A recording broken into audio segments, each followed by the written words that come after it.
Chiefs, brought to you by Sheehan's Rustproofing. The Chiefs have just come out on the ice for a warm-up period. They're about to try for their 5th consecutive win. They're getting a good round of applause from their own booster club, who have traveled all the way from Charlestown to be here in Peterborough tonight.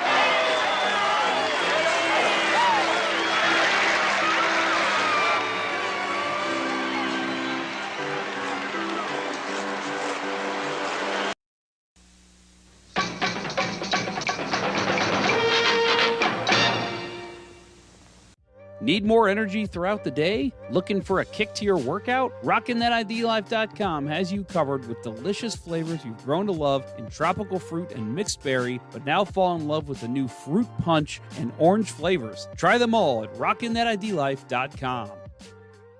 Realtor Mike Burgoyne with Real Brokerage LLC makes the moving process easier. Work with a realtor who plays and studies the game and will work as hard as the boys on the ice to get you the best deal. Check out Mike on the web at strikewithmike.com and jumpstart your move today. That's strikewithmike.com. Welcome to episode 10 of season 11, which is episode number 386, all time of the often imitated, never duplicated. If you can't come to us, we'll come to you. We're the original St. Louis Blues hockey podcast, Let's Go Blues Radio. Special thanks to RockinThatIDLife.com, Realtor Mike Burgoyne at StrikeWithMike.com, and CenterIceBrewery.com for proudly sponsoring the show. Please, please, please check them out. Also, please check out our online shop at Let'sGoBlues.com for the best blues-themed t-shirts at a fair price. It is Wednesday, November 30th, and we're streaming live on YouTube, Facebook, and Twitter. To interact with the show on social media, our handle on the socials is at LGB Radio. Just do a search for us, you'll find us. And if you haven't already done so, please like, follow, subscribe, ring the bell, buy a t-shirt from the shop, do whatever you can to help us out. It'd be great. Appreciate it greatly. I'm Kurt Price. My co-hosts for the big show this evening are Bill Day and Jeff Ponder. The agenda for tonight's show includes discussion about more up and down play from the Blues, including a fantastic finish in Florida. We discuss the Blues' awful penalty kill. Emily Kaplan with ESPN.com writes an article about the Blues, which we'll talk about. And Jack Edwards fat shames Pat Maroon live on the air during the Bruins Lightning game Tuesday night. All that and more on your favorite Blues hockey podcast, Let's Go Blues Radio. Fellas, what is up? You have a Yeti behind you again. Yeah, he wanders the house. That is one of the biggest dogs that I've ever met that is like super friendly too. You and STL Blues History actually has a really big, super friendly dog too. When you sit down, does he try to like sit on your lap? Does he think he's like a lap dog? No, he's not a lap dog. I benefited from that. He does not try to go on the furniture. He has his own bed and everything and his own stuff to lay on. So he has his stuff. He doesn't try to get on the couch or anything. He's not a lap dog. No, he's very gentle. He's a big old baby. And I found most big dogs are kind of like that. They're nice. It's the little ones you gotta watch out for. Little ones tear your ankles out. Is that not people too? It's always the true. Little ones that have the anger and they call it the little man syndrome. Little man syndrome, right? Yeah, that's true. Yeah, the big ones are just a big bunch of fluff. Mm-hmm. That's me. That's you. Listen to the end of the show last week. Thanks for filling in for me. Hope you guys had a good Thanksgiving. I spent way too much money over the past week. Yeah. How about you guys? Same. Yeah. Although, you know what, it wasn't so much on me. Some of it was. Not gonna lie. I treat myself too. But the kids got their fair share of stuff coming. So I'm not done. So I got about halfway there. So I think I'm pretty good. Halfway there with pretty much all my gifts, I think. So I think I'm looking pretty good. I've always been big on gift giving and like buying gifts for family, but like my wife is like I'm at about a 7, an 8 maybe. She's at a 10. So like I'll say something like, "Oh, we gotta get something for my mom." "Oh, I already got something for your mom."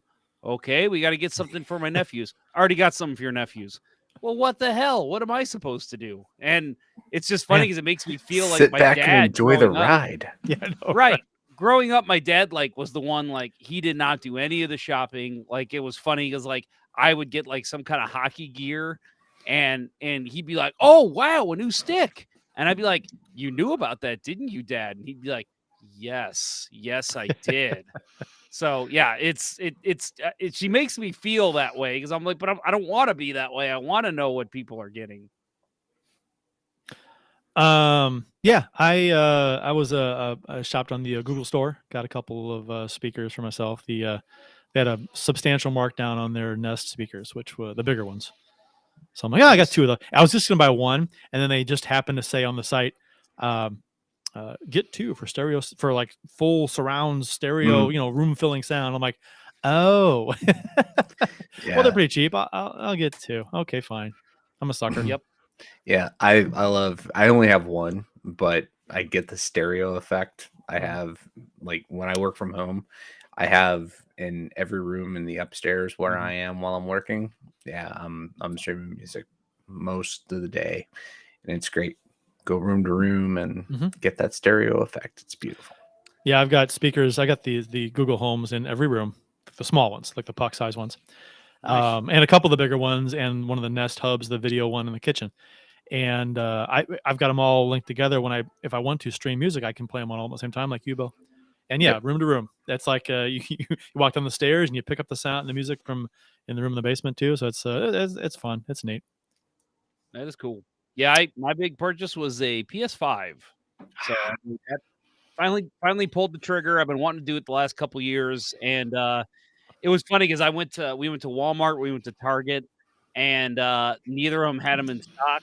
And my wife was like, "Let's stop at GameStop," and I was like, "I don't want to go out of my way to get one.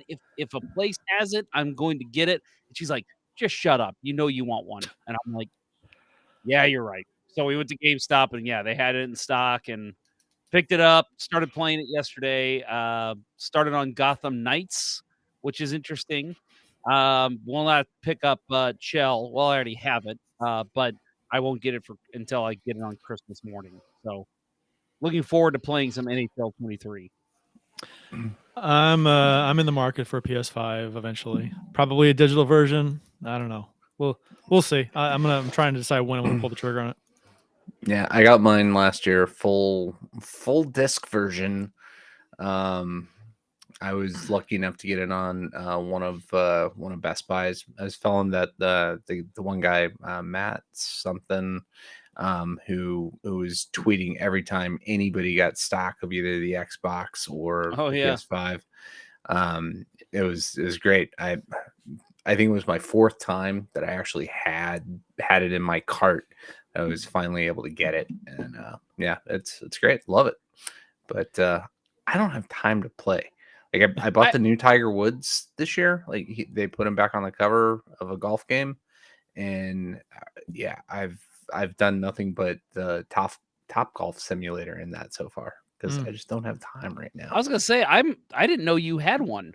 Yeah. That kind of wow. All right. Well, pick up some NHL 23, quit your job, and let's do it. See, I've got a Quest, right, too. Yeah, And I don't have time to play that as much as I want. Right, So same. That's part of what's kind of like I'm hemming and hawing about actually pulling the trigger. I'm like, I'm not gonna have time to play this thing. Right. I mean, we had a couple of really fun games last year, right? We did, what was that, Demio? With your cousin Jeff. That Demio was great. That was a ton of fun. Yeah. But yeah, I don't have time. Like being in your 40s sucks. Okay. You don't have time for it's that anything. in-between stage, right? You're not old enough to have a lot of free time, and you're not young enough to like not have as much responsibility. Right. You're like right in that busy spot in your life where you're busy all the time. Too much responsibility. I love when I can get like an hour or an hour and a half, 2 hours, whatever, to where I know I have nothing to do. I love it because I'm like, yes, it's time to play a video game because otherwise I have no time for it. Yeah. Well, I think I mentioned before, or maybe it was online. I'm not sure. Either way, I'll say it again. Back in the day, back when the Blues, they weren't Cup contenders, but they were decent team. They were making the playoffs, but they weren't really threatening or anything, challenging for the Cup. I would spend I'd watch a game and they would lose. I'd be disappointed, and I would go play some NHL, whatever year it was. And I just loved doing. I'd just take out my frustrations in the game, and I'd win using the Blues or whatever. That was fun. Play 4, 5, 6 games against my brother. And that was fun. So in this season, during the 8-game losing streak, I was like, I got to buy a console. I gotta buy NHL 23 so I can like take out my frustrations with the way this team's playing. And because if this is gonna be a bad season, then I can play some hockey and like disconnect from the real hockey world and connect up with the fake hockey world and have some harmless fun. So I tell you, with NHL 21, I started doing more of the EA SHL thing, whatever that's called. I think that's what it's called, where you basically jump in a 6-on-6 game or you join a team. And I started doing that and actually play with listener Austin a lot, doing that as well. And it was he got fun. demoted. Oh, sorry. Well, he really hasn't been promoted yet. It's more of a joke at this point. But no, I used to. I did, for whatever reason, I didn't do it in the last one, but in 21, I loved that version, and it was probably because I always do the GM mode, and GM mode in 21 was a fucking joke. It was just a circus. So. They improved it a little bit in 22, enough to where I played it, but still, there's a lot of holes they need to fix. Yeah, Ken Moore, go ahead, Kurt. I was like Ken Moore said in the YouTube chat. I used to play EA NHL, but have not in 15 or 20 years, and that's where I'm at. I used to play so much of it, but I haven't played really since the PC version. Like one of the last ones was 01, 2, 3, something like that. Whatever. Yeah. One of the last versions of PC. Le Cavalier on the cover. I think it 01. I want to say was the last one. It might have been Owen Nolan. Owen Nolan. I think that was the last one I had. Yeah. Yeah, I had Owen Nolan version. Might have been 01. Might have been Le Cavalier. That was I have 2003? Le Cavalier downstairs in the basement. Pronger was PC version. 2000. Yeah. Yeah, he was 2000. Yeah. I think my two favorite NHLs of all time were the Marcus Naslund and Jerome McGinley. I think it was 03 and then 04. Those were my favorite. Le Cavalier was Le Cavalier was 06. I don't think there was a PC version of that. Could be wrong. I'm pretty sure I have it. I'll prove you wrong next week. Please do. But yeah, the PC version was great. I actually liked that over the PlayStation at the time. So They need to bring back. They should bring that back. They need to bring back PC because I didn't know that they didn't make it for. I wasn't up. I haven't bought a EA game in a long time. And I was like, I want to buy NHL 23. And I'm like, oh, they don't make it for the PC. Oh, they haven't made it for like 15, 18 years, whatever it's been. 20 years. So I was like, oh. Bill, you know what that reminds me of? What we do in the shadows when Nandor discovers that his country hasn't been around for 600 years. It's a pretty big bummer to find out that your country hasn't existed in 600 years. God, I love that. All right. My final point on NHL. So I bought 22 and I've heard nothing but terrible things about 23. So, and Matt Harris even said that 23 is like 22, but somehow a little worse. Yeah. So I don't know if I'll dive into it. When I bought 22, pretty much all I ever did with it was go to the goalie customizer because I could spend hours doing that. I love that. So you know what I love, and you probably did too. Like when you could do the on ice test. Did you do that a lot? I used to love doing that with my player. I would just go out there and it was just one-on-one with the goalie. And I would just go, I'd spend hours just skating around and taking slap shots, trying to aim my shots, trying to do crazy tricks. Like I used to love that. I did the goalie version of that. So I don't have 22. So if I'm buying one, I'm probably just buying 23. I would say typically with the EA games, and this is for anyone out there who's interested in gaming, and then we will move on, I promise.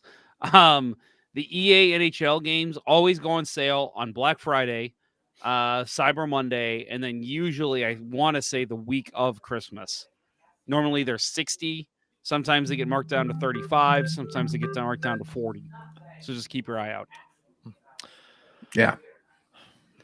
Yeah, the Christmas sale, I'm sure you'll be able to get it for probably 30. If I pull the trigger. Restream, our interface that we use to give the show to our viewers on YouTube, Facebook, and Twitter. For those of you watching the live show, they did a shout out for us that was pretty cool. They asked for some pictures and some info. Gave them like 20 pictures, 15 pictures, and they used 3. but so that was, but it was cool. They gave us a nice little write up. It was a multiple tweet thing about how we do the show and when we do it and where you can find us. So that was pretty cool. And got some nice feedback. Too. Yeah, it was on Facebook too. Did on Twitter and Facebook, and they got a handful of responses from other Restream users who shared their setup that they use. So that was pretty cool. So thank you, Restream. And if you're looking to get into this, or you have a platform you use that you're not happy with, or check out Restream. I think because we've had it for what, a few months now. We started the last episode of season 10. That was basically our trial run with it before season 11. And and I remember even like during that show, just being like, oh my God, this is light years better than what we were using before. We'll leave that unnamed because that's unfair. But yeah, Restream is the pinnacle, at least, of what I've seen in terms of doing video podcasting. I think, and the price is right too, because we've seen others that were fully featured like this one is, but they were so expensive. And I was like, no, it's not in the budget. But this is. We're happy with it. Couldn't be happier. I asked Patrico of the Riz Show here in St. Louis what they use, and I can't remember what it is now, but he sent me the name and was like, oh yeah, it's great. The pricing's good. It was like $90 a month. And I'm like, okay, yeah, that's great. But I'm like, my God, we're not spending that. That's crazy. Yeah. Well, they're a higher end deal. So no, they are. And that's what I'm saying. Here. They can make it work. But what I'm saying is, like, there needs to be an affordable option where you can do some cool stuff. And I mean, the price for Restream is ridiculous. So yes, we all strongly recommend it. We could be spitting chocolates if every other word was F this, F that, and fucking this and fucking that, and we're just assholes to people. Yep. And if we had an overlord who was a total asshole that we all hate, then that'd be great. Which pictures did you use for the shout out? The pics y'all were saving for the LGBT radio sexy calendar? No, those are yet to come. Quick story. We talked about for one more thing, Kurt. I know you guys missed that last week. There was talk the last Ponder Cup, so in 2021, there was talk of doing a Players of the Ponder Cup calendar and literally making it like a Playboy shoot, basically. A little more tasteful. Wow. But we talked about doing that. We're like, and then just sell them right there at the arena. We're like, at least the people who are playing will buy them. Probably nobody else will, but it would be hilarious, right? So we could do that with Let's Go Blues Radio. Yeah, no. I mean, yeah, that's a little bit different. I don't know. We put some serious thought in it. We decided, obviously, not to do it because we were like, man,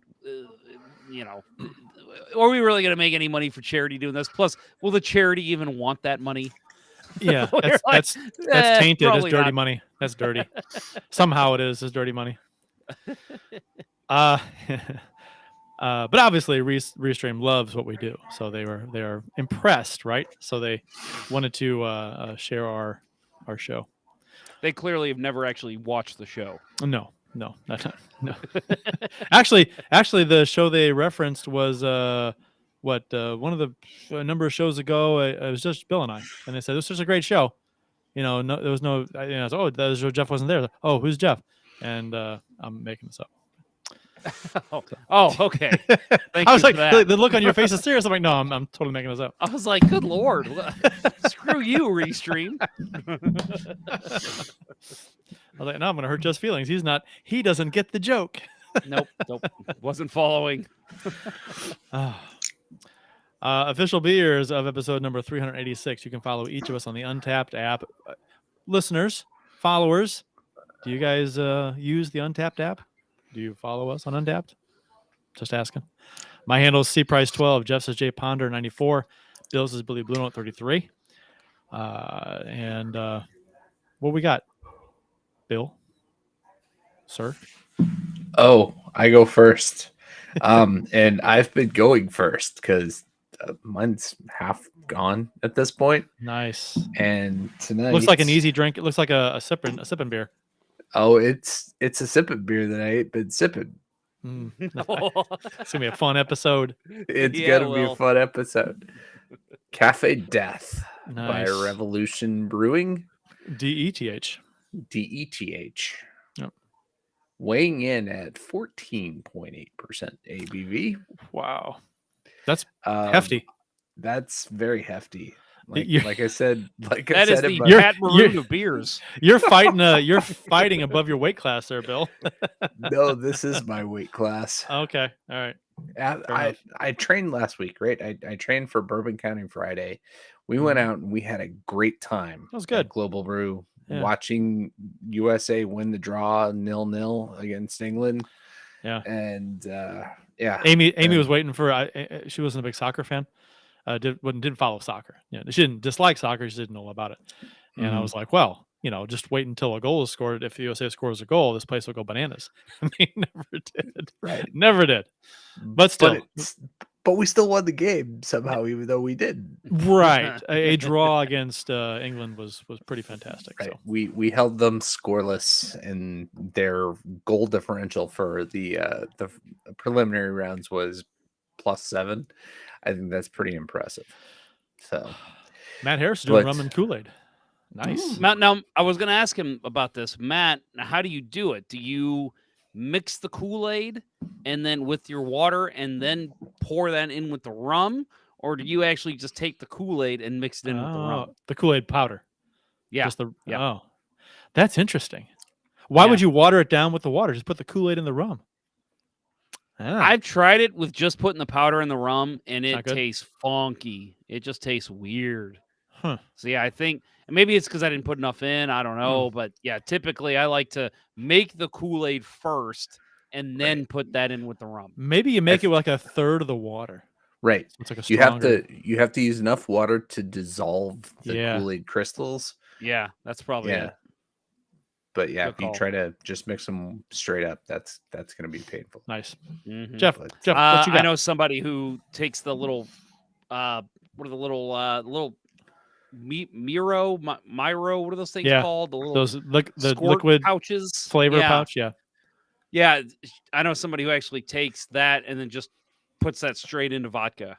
And Huh. I'm like, I don't know how the hell you drink that. That sounds awful. I used to put that in. I did that for a short time with in water, like they advertise. It's pretty good. Yeah, it's good. He says I make the Kool-Aid and then add the rum powder into the rum. Doesn't dissolve properly. Yeah, that's exactly. It was crunchy, is what it Yeah. was. It was So weird. Matt, try the less water and just it's a stronger Kool-Aid. Maybe I don't know. Yeah, there you go. All right, so well, my official beer is not the Fat Elvis, but that is what I was gonna just say you're going poured. back to Fat Elvis again. Because that is my second beer. Because I've already finished my first. I went with the Canadian favorite Labatt Blue tonight. So Nice. decided The to start Blue. off light and then go dark right away with my Fat Elvis. I am over halfway done with my. And last time I pulled this beer out, it was a desperate times call for desperate measures, right? And I feel like the team is fading back into that category a bit. So I'm doing it again. I'm going to the well again. I'm pulling out All the stag right. again. We're doing the stag because last time I pulled the Maybe, stag out, we went on a 7-game win streak. So If look this out. happens, if this works, maybe next time all three of us need to drink Stag. If they go undefeated between this show and next, how many was it? 3 games, something like that. I believe it's 8. Between this show and next. We're not doing a show for a while. Yeah, I may never not drink stag again. I may That was never me. drink another beer. That again. was that was me in the 2019 playoffs. It was well, it started I want to say in March, where all I drank was O'Fallon. I think it was the O'Fallon, whatever their lager is, Yeah. and I just stuck with that all through the playoffs. I was like, I can't switch. They're winning, so I got to do it. So that was me. So I know how you feel. By the way, It's 10 p.m. Do you know where your children are? Nice. You remembered. I set an alarm. Very, very nice. There were some questions about my jersey. I just want to, I know it was in the chat, but Bill, you already saw this, but Kurt, you know who this is? Katrina and the No. Jeff's walking on sunshine. oh, okay. Yeah, Gordon Bombay. His Whatever the minor league team was, yeah. the Waves. Yeah. I don't remember if they had a city or not. Well, it starts with an M, right? Well, clearly. Or I it's mean- an upside down W. The Manitoba something. Minnesota. Minnesota Waves? Are you sure? Probably Minnesota. It probably or is. Minneapolis. Okay. Or Manitowoc. Manitowoc? That's, Medicine that's, Hat? that's Wisconsin, right? Yeah, I think so. Yes. Oh, I want a Medicine Hat jersey. Anybody, any team from Medicine Hat. I want a Kurt Price hat with just your face on it. They are sold out. Ah. Yeah, hard to get. Does it have that great zigzag in the middle of the hat? Sorry, that's a Why- callback for some why of you who do- don't follow us on Twitter. Yeah, well, the reverse retro hats, right? They all have this stupid fucking zigzag down the middle of the front of the hat, and it goes right through the logo. I'm like, what is that? So it's a yellow hat and it's a blue zigzag with the new logo, or I guess the old logo. And yeah, it's a blue zigzag goes right through the new logo. It looks so fucking stupid. The reverse retro. Take out logo. Yeah. take out that blue zigzag. I'm buying that hat instantly. It's on there. so- I'm not buying it. because it was a hat discussion, right, about flex fit hats and how the Blues just don't have a good one. And so they've shared that one. I'm like, oh, I'm like, holy fuck, they got what the fuck is the zigzag down the middle of the fucking hat? They got to screw up everything. They got to screw up there's not a good. I don't like any of the flex fit hats that they have. There's like 3, and they're all like weird. There's not a simple one. We've talked about this before. Not a simple blue hat with a blue note on the front, flex fit. Is that hard? Why can't you do that?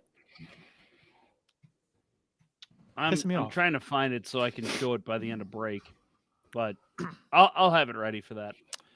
All right. We are due for a break. So after we'll hear from our friends at ID Life, and then we'll talk about the couple of Blues games recently, most notably against Florida and Dallas. But now is a word from ID Life.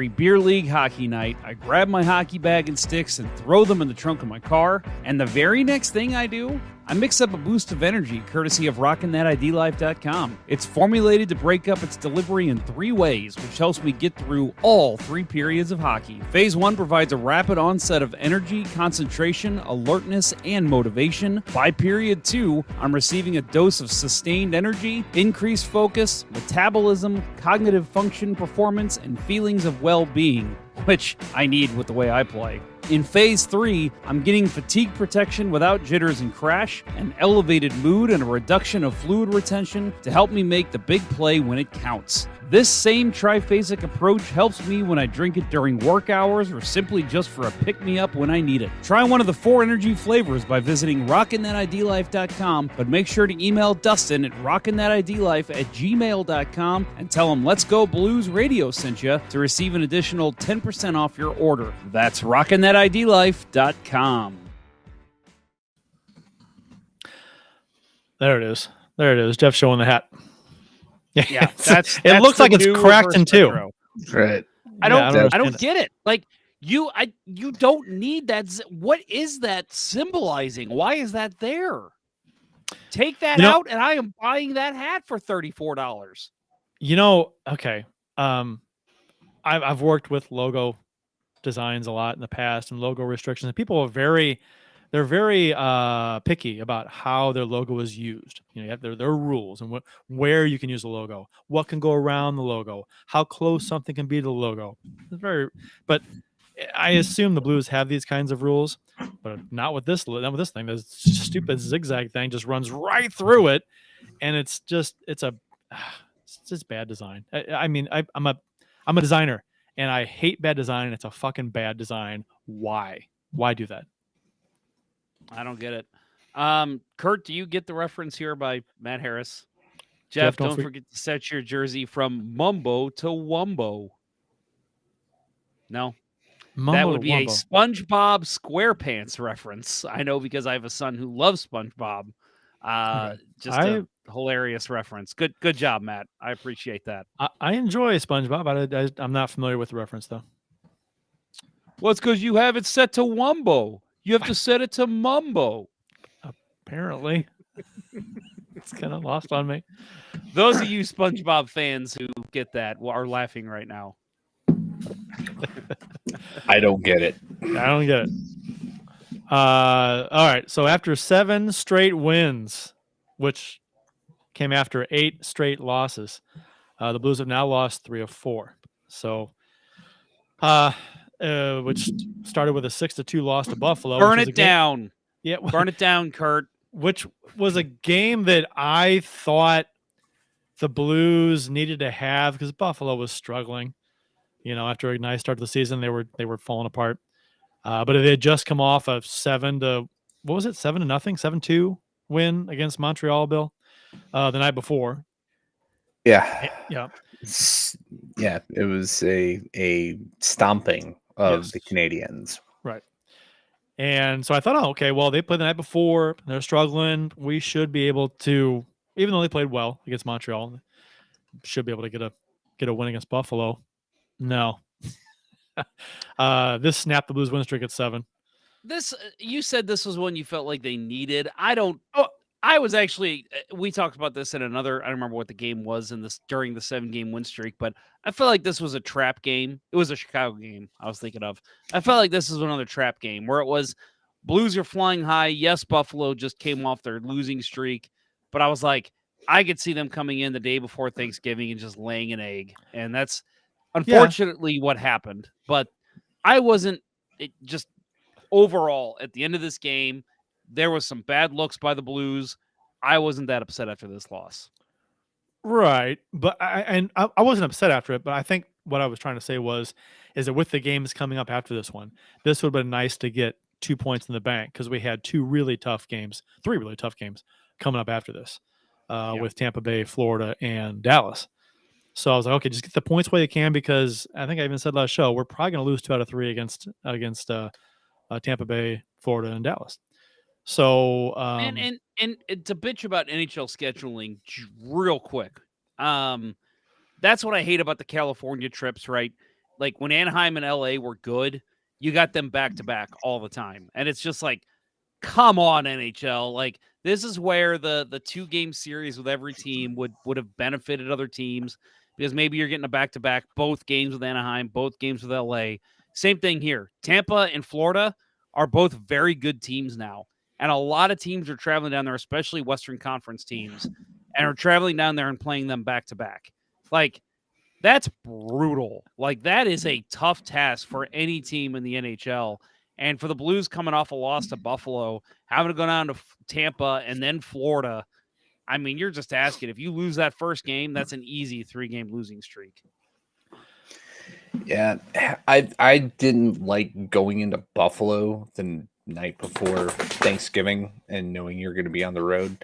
I thought the vibe around the team just had to be totally negative, right? We're going into the city that just got 8 feet of snow.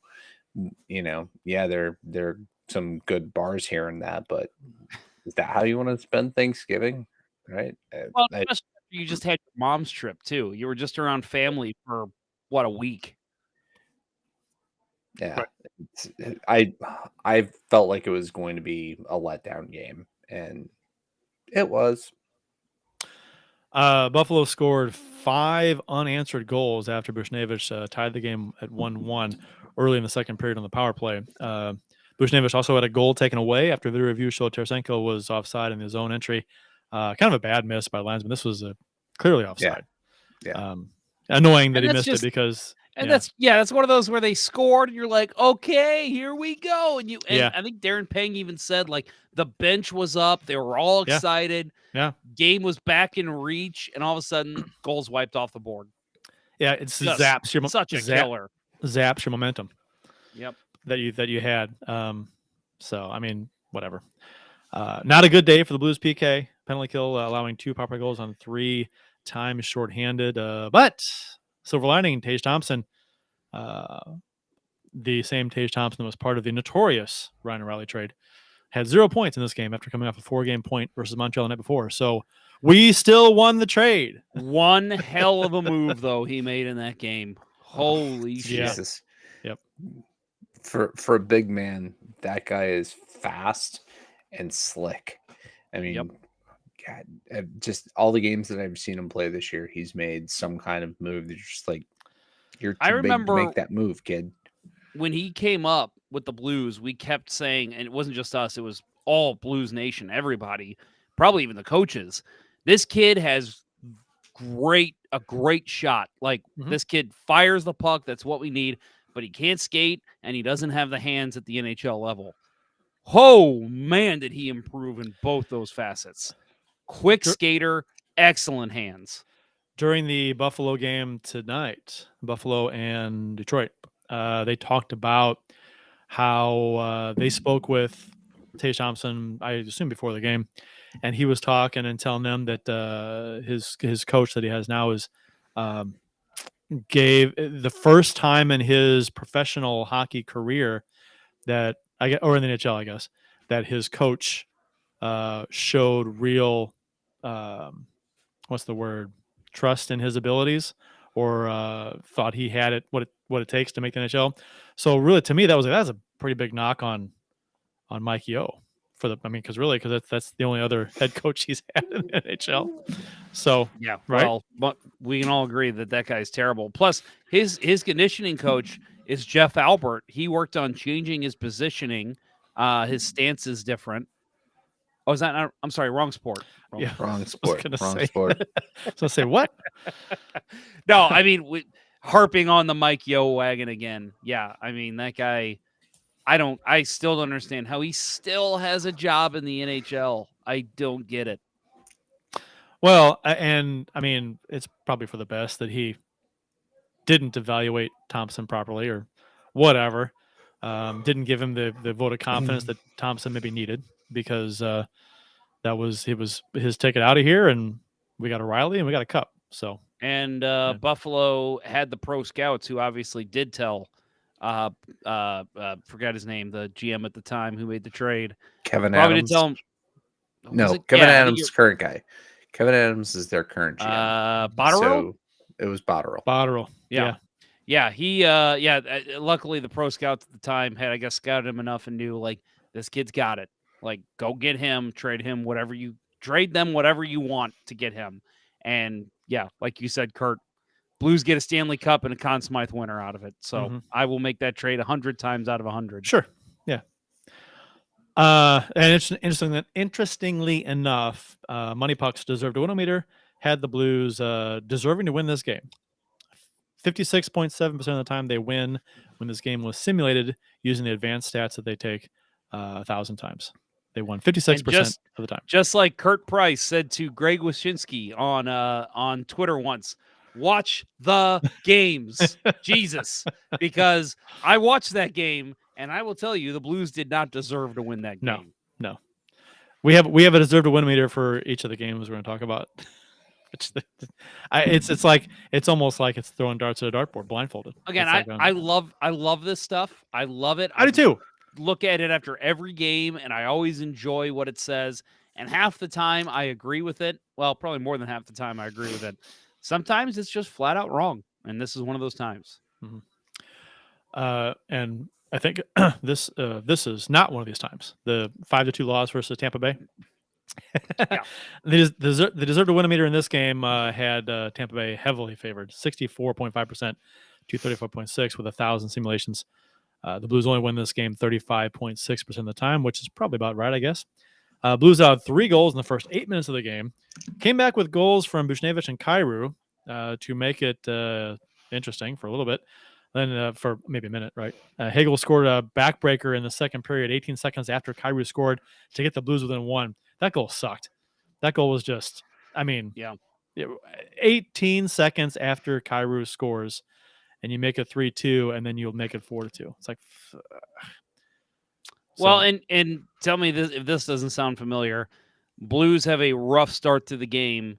Without that rough start, I think there's a good chance the Blues, even though they probably still at the end of the day don't deserve to win, I think they could still pull that game out. But that 3-goal cushion they give Tampa to start the game, that ultimately that's what killed them. And then, like you said, yeah, that Hagel goal, that was a backbreaker. yeah. Because you get the momentum. Oh my God, we're within 1 against Tampa Bay Lightning in Tampa. First game of back-to-back. If we can pull out this win, who the fuck cares what we do in Florida tomorrow night? Right. And then that happens. Oh, just sucks. Yep. And then Berube pulls Bennington with 4 minutes to go with a face-off in the Tampa Bay zone. 12 seconds later, it's 5-2 Tampa Bay. I think you and I agreed with this, Jeff, on about pulling the goalie. Wait a minute, you're telling me that Craig Berube pulled the goalie at an inopportune time? Yeah. Is that what you're telling me?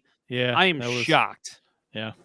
I'll talk more in disgust about this in the Dallas game. We can 4 hold minutes off to unless go. you want to talk about it now. 4 minutes. Yeah, You're down by. Yeah. I mean, I get you're down by 2. I get wanting to make something happen. We had a face-off right in their zone. So I mean, but 4 minutes. I mean, well, and to me, again, I don't like pulling the goalie that early, but analytics will tell you that is the right thing to do. Well, but it is. But my problem with it is win the face-off, get possession, then pull the goalie. Have the goalie wait at the blue line. And the minute that you win that face-off, send Bennington, send a guy out. You got a 6-on-5. because an extra attacker is not going to help you win the face-off necessarily. Right. Um, The way they've been doing it, just hasn't worked. Right. We get the puck, we dump it or turn it over close to the opposition blue line, and it just comes back right the other way. Just Berube, like, I don't trust him to do it. Advanced stats tell you pull the goalie as soon as you can. If the game's lopsided, what do you have to lose? Go ahead and start pulling them with 8 minutes to go. As the goalie, never pull me. Never. And it's funny you say that, Bill. I know you both have played roller hockey. Actually, I've read that apparently analytics in all like semi-professional roller hockey, yes, that does exist. Apparently, all the analytics say never pull the goalie. Think about it. You don't have icing. So it's it's so funny to read that kind of stuff because in ice hockey, they say, oh, pull them with 5-6 minutes left if you have to. Roller hockey, they say, don't pull your goalie ever.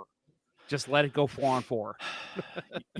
Well, and roller hockey is a little higher scoring too, typically than it is, but I'm ice just hockey. saying it's so interesting to read that kind of stuff because a lot of it's gut to me, and I know that maybe I'm old school, but my gut at this point in this game, do not pull your goalie there. That just is not the right time. I can't imagine a scenario. I understand the analytics say to pulling the goalie earlier is better, but it's not.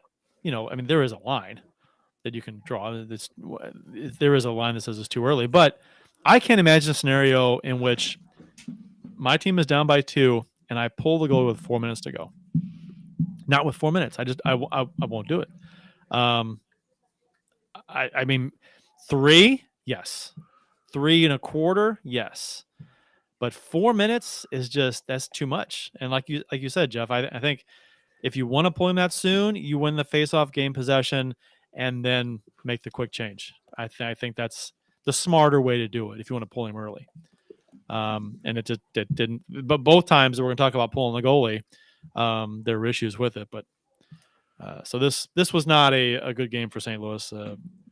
Deserved to win meter was right on as far as I'm concerned. If you look at the scoring chances, the Tampa out chance the Blues heavily in the slot area and around the goal mouth. This was not a lot of the same issues we saw in the 8-game losing streak we saw in this game. Yep. To me, there was a lot of defensive lapses, a lot of missed coverage, and just honestly lack of offensive possession by the Blues, which I know you're playing Tampa. I'm not saying that you should dominate all 31 teams, but that is the Blues' game. When they dominate possession, they can win games, and they just simply did not have it in this game.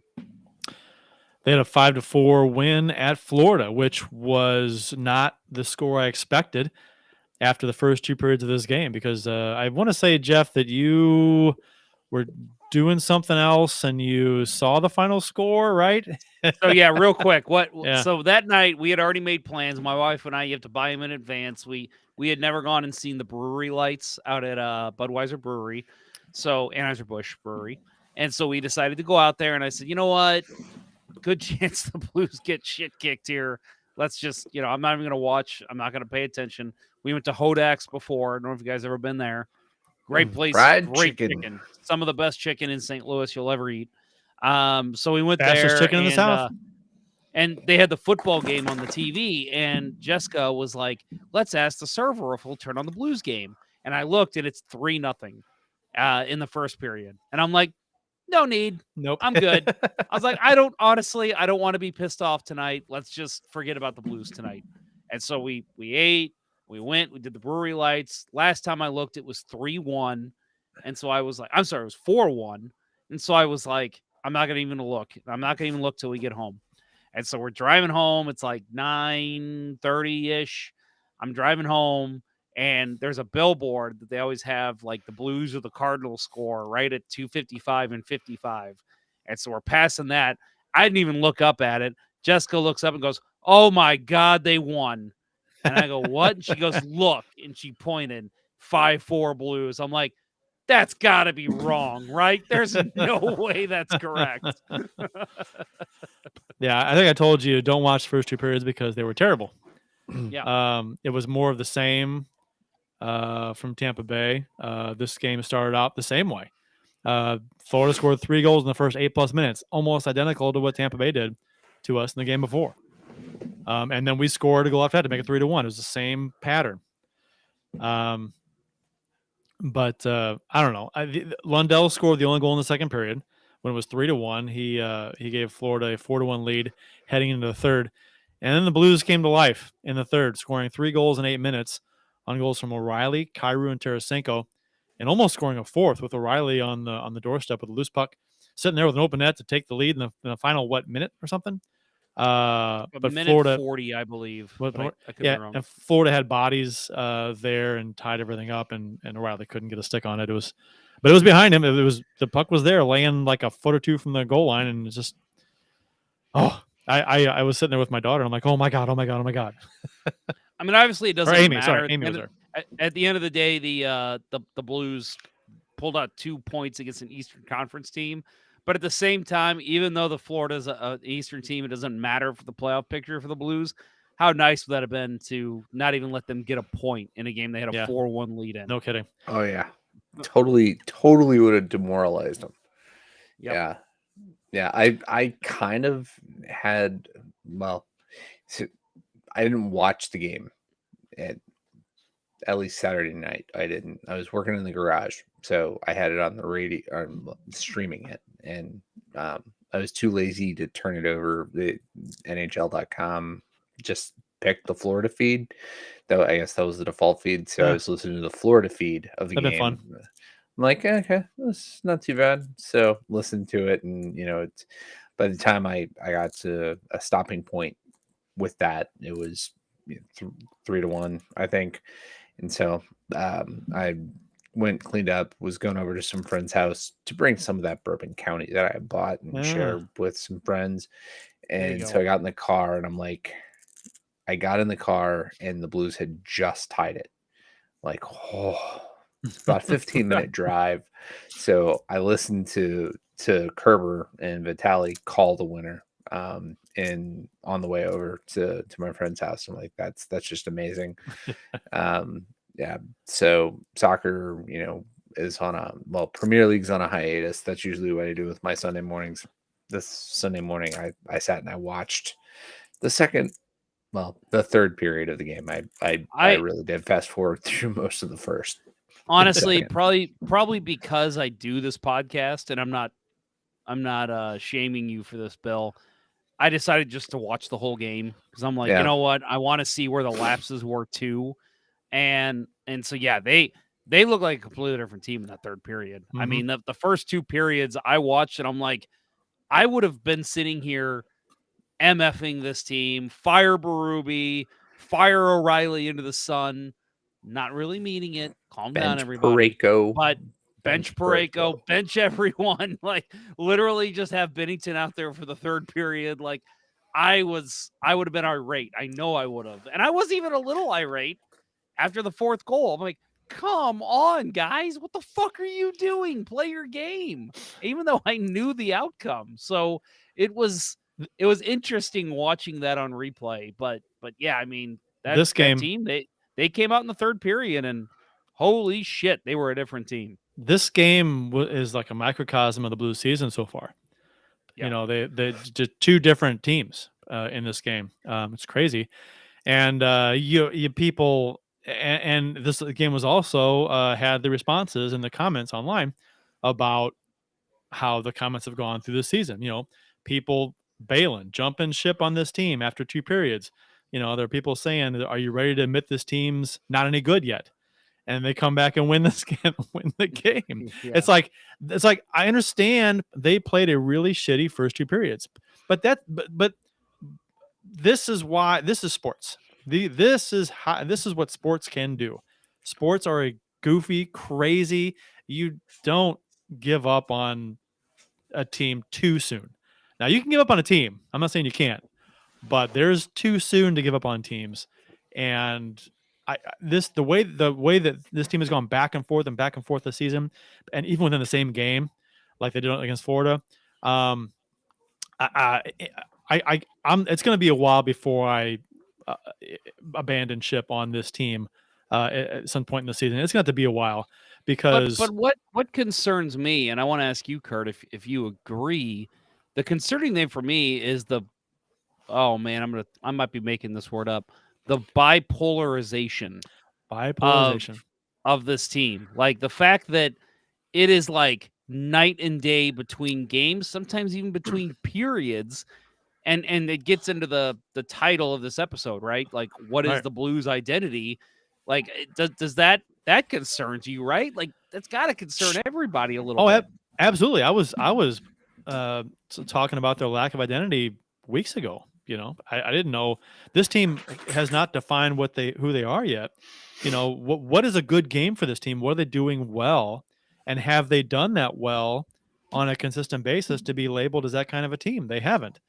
So it's a very interesting thing. And Emily Kaplan and Berube talk about that in the interview that we're going to talk about in a little while, about that very thing, about having the identity, which is funny because I titled the episode that before I saw Emily Kaplan's article, which like tied it nicely.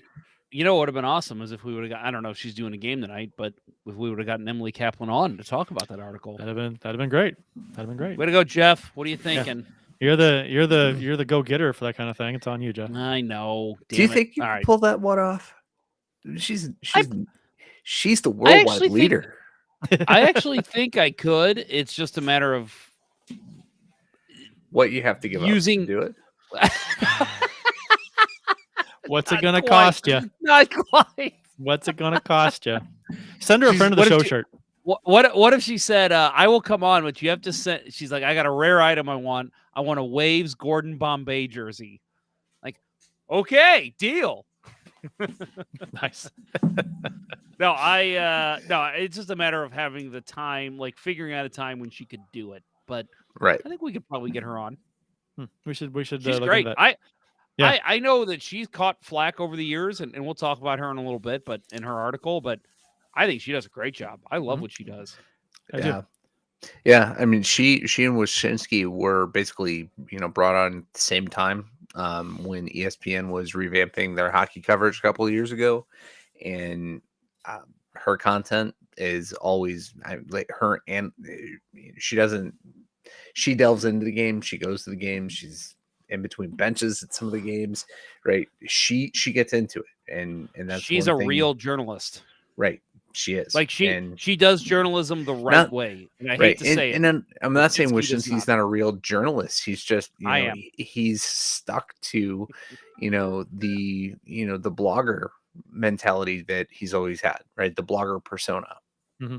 So, and I think that's fine if it works for him. It's just he's become more of a troll than anything Yeah. on social media. He really Whereas has. she is an actual like full-fledged journalist. Like She's a professional. She wants, yes, that's a perfect word to describe the two. She's a professional, and I'm not saying it's not bad to not be a professional. I think there are Pete Blackburn, damn, the Maple Leafs guy, Dangle, Steve Dangle. Steve Dangle, yeah. He's not a professional, but he's like, he does it in a way that is so awesome, and it just makes you want to like go out and have a beer with the guy. Oh, like, sure. I love that. I would love to watch a game with Steve Dangle. A Leafs game. Yeah. I'll watch Leafs games with him. That'd be great to see him. I'd watch any hockey game with that guy. He seems like a fun just time. to see him on like how he reacts. I mean, right. I've done that. He has the YouTube stream. You can watch a game with Dangle when he watches in the playoffs, the Maple Leafs. That was fun. I did it a couple times. But there's a way to do, and I guess maybe another terminology for it is old media versus new media, right? Like Emily Kaplan does it the old media way, and it's great. It's professional. It's beautiful. Her work is awesome. Wyshynski is new media, but to me, he does not even do that right. So, yeah, we'll get to that later. And the Meeker offers some advice on how to land the interview, and I appreciate that. Offer some jelly donuts, you hoser. It's my last one. It's a jelly. It's a jelly. The deserve to win meter got this right. You know, they had Florida up 55-46. I think that's fair. I mean, that's pretty close to 50% for a deserve to win a meter. This game was a flop. It could have been either way. Based on how the Blues played in the third, which was, and part of that you probably contribute to Florida sitting back on the lead a little bit, and letting the Blues come at them. But then when the Blues did come at them, they didn't have an answer. So Blues were all over them. They couldn't stop them. And that's part of the danger with, they were playing a good game and they changed. So Winning Unlimited says, let's get Steve Dangle to replace Jack Edwards. Can you imagine Steve Dangle being hired as the Bruins announcer? He'd be a good color guy. Play-by-play, I think it would suck. Yeah. Color guy, he might have some good comments. Like a secondary color guy, like the guy on the ice. Yeah. Mm. The 4-1 loss. The next game was a 4-1 loss versus Dallas.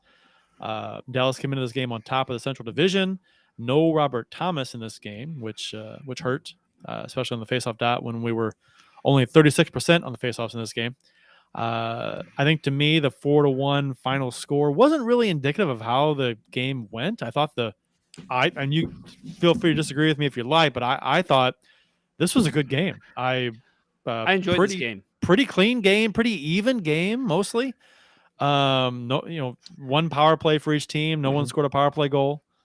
Dallas came in Dallas came in the most penalized team in the NHL, right? Yep. And the Blues are one of the least. And it pretty much somehow that evened it out, right? Where there's only one power play per team. It was fun to watch. It was exciting. It was back and forth when it had to be. It was conservative when it had to be. I agree with you, Kurt. This was a really fun game to watch. I'm mad at the final result because it's a 4-1 loss, not a 2-1 loss, right? Because of some stupidity. But at the end of the day, this was an exciting game, and I was happy the Blues played the Stars so well throughout the game.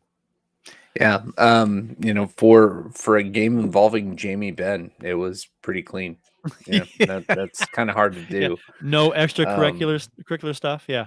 Yeah. No high sticks through the mesh in the net, and no cup checks. Like that. Yeah. Nobody went down too much. Never. Yeah. Never. Or as often. Not ever.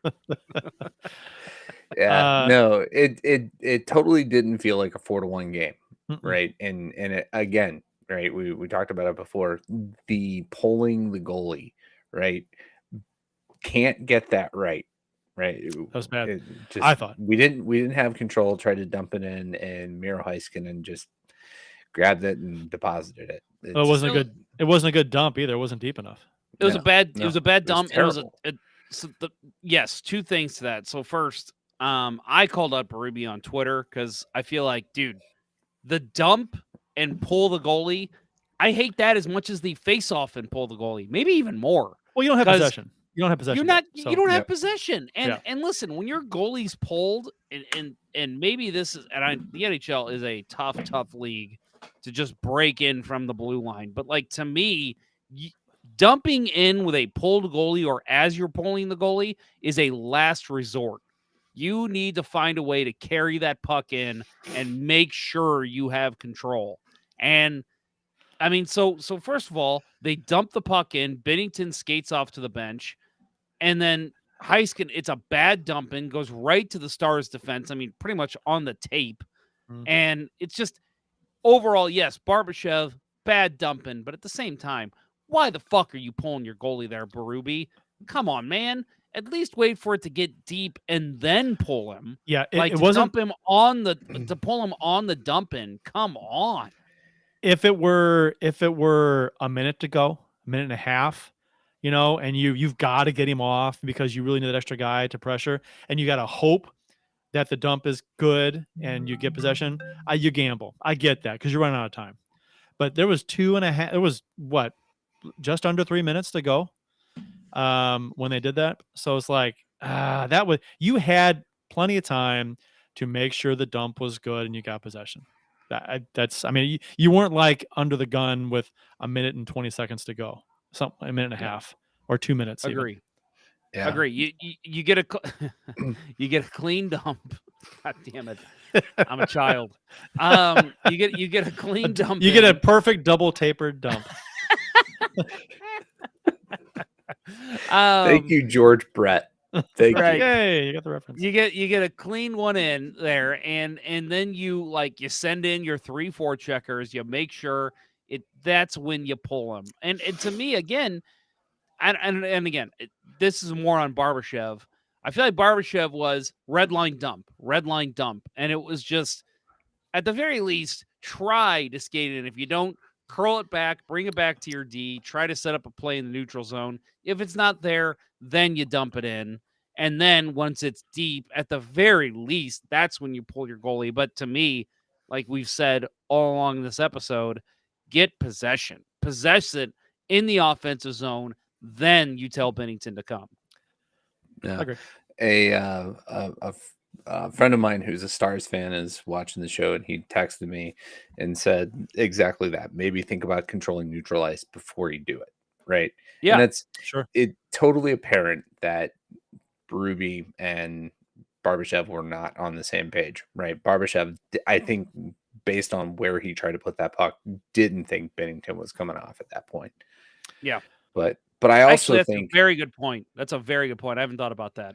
Maybe Barbashev did not realize that's when he was going to get pulled, which that should be a team strategy that they all know when the goalie's coming. Well, right. yeah. Well, in the player's defense, they don't know unless you call a timeout beforehand. I mean, you're not going to know when the coach pulls. Hell, announcers don't know. Maybe we'll pull him soon. I don't know. It would have been nice to have been on the same page, but I'm not sure that that's something that Barbashev could have known. I don't know. Yeah, I mean, didn't they just take the timeout though after the Robertson goal? Did they? I thought they had. Okay, maybe they did. I don't know. But I think that's the other thing that we need to talk about here, right? Is the Robertson goal. Right. We talked a little bit about this before the show, and we're all in agreement here. Yeah. Worst goal Binnington's given up all season. Especially if you factor in the time of the goal and the situation. Yeah. Right. Well, one caveat, which I want to talk about Binnington on this goal, because Bill, I know you have some precise thoughts. Terrible shot by Mikola, right? I mean, it bounces back to him at the point. Clearly, there is only shin guards in front of you. Get that puck deep. Get it behind the net. Make your forwards go get it, or even carry it back there by yourself. Putting it back on net and then look. I mean, he had to have looked up and seen there was two guys ready to block that shot. One of them being Robertson, one of the best goal scorers in the NHL, and he puts it right into his shin guards. And Robertson just races down the ice with the puck. I mean, it's we bad had kept play in by check. Mikola. We had kept in check the entire game. He didn't have a shot before he scored. He didn't have a shot the entire game. He was kept in check. Did a great job on him all game. And then there's that play, goes the other way, shot, score. And that was a killer goal. I'm actually on, and again, we'll want to talk about Bennington. I'm on, and I'm not making my Coach Ponder bench claim, but I do think it's time for Mikola to maybe sit a game, just because I don't think he's been as effective. He's been pretty weak defensively. Offensively, his head's not there. We got plenty of guys. We've been rolling 7 defense. I think give him a game off. Let him kind of, I don't know, get his head right. Bring him back in, see what he can do. Because I just think he had a rough game against Dallas, and thought he looked rough in Florida too. With that said, with this goal, Bennington was off, gave him way too much blocker side, right, to shoot at. Falk got back. I mean, he wasn't in alone. I mean, he had a break on right wing, but he let it go from the faceoff dot. Right. So that's as far as he could get in. He couldn't get any closer because Falk got back and cut the angle down and got to him right when he shot. And the shot just beats Bennington, which he probably should have had that one. And again, credit to Robertson, and Winnington Unlimited says it here. He thinks Bennington didn't give up the goal as much as Robertson earned it. I'll give you that to a certain extent. Robertson, that was a perfectly placed shot. He showed his speed. He showed his tenacity to get to that puck. But I do think, especially like you said, I think it was you, Kurt, the time of the goal, he's got to come up with that save. Well, if you look at the replay, I went back and looked at it. He's given him way too much blocker to shoot at. He's off. He's off his angle. He's not. Yeah. He's not square. He had way too much blocker side to shoot at. And Robertson, to his credit, it's a good shot. He hit the spot that was open. Right. So it was a good shot. I'm not going to take anything from Robertson. He's a great player, great shot. But still, Bennington, he's got to be better there. Yeah, no, I think, as a goalie, right, I'm calling Bennington out on this. You're absolutely right, off his angle.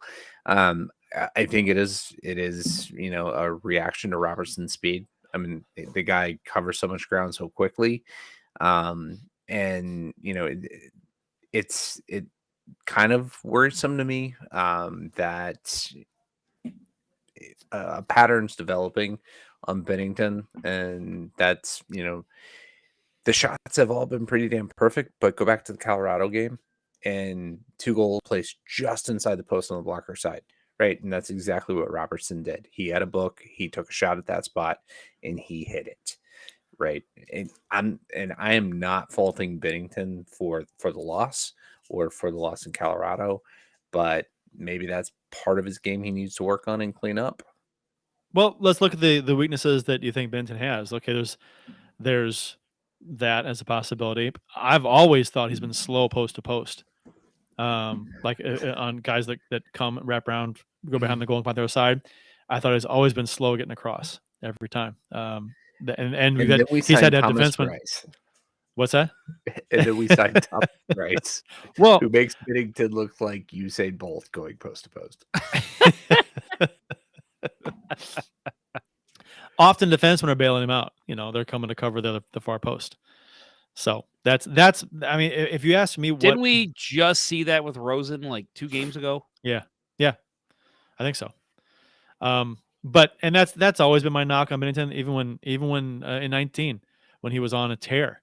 I thought his weakness was post to post, and it was that case in the playoffs when Ben had that wraparound. He didn't go over fast enough, and that puck damn near went in.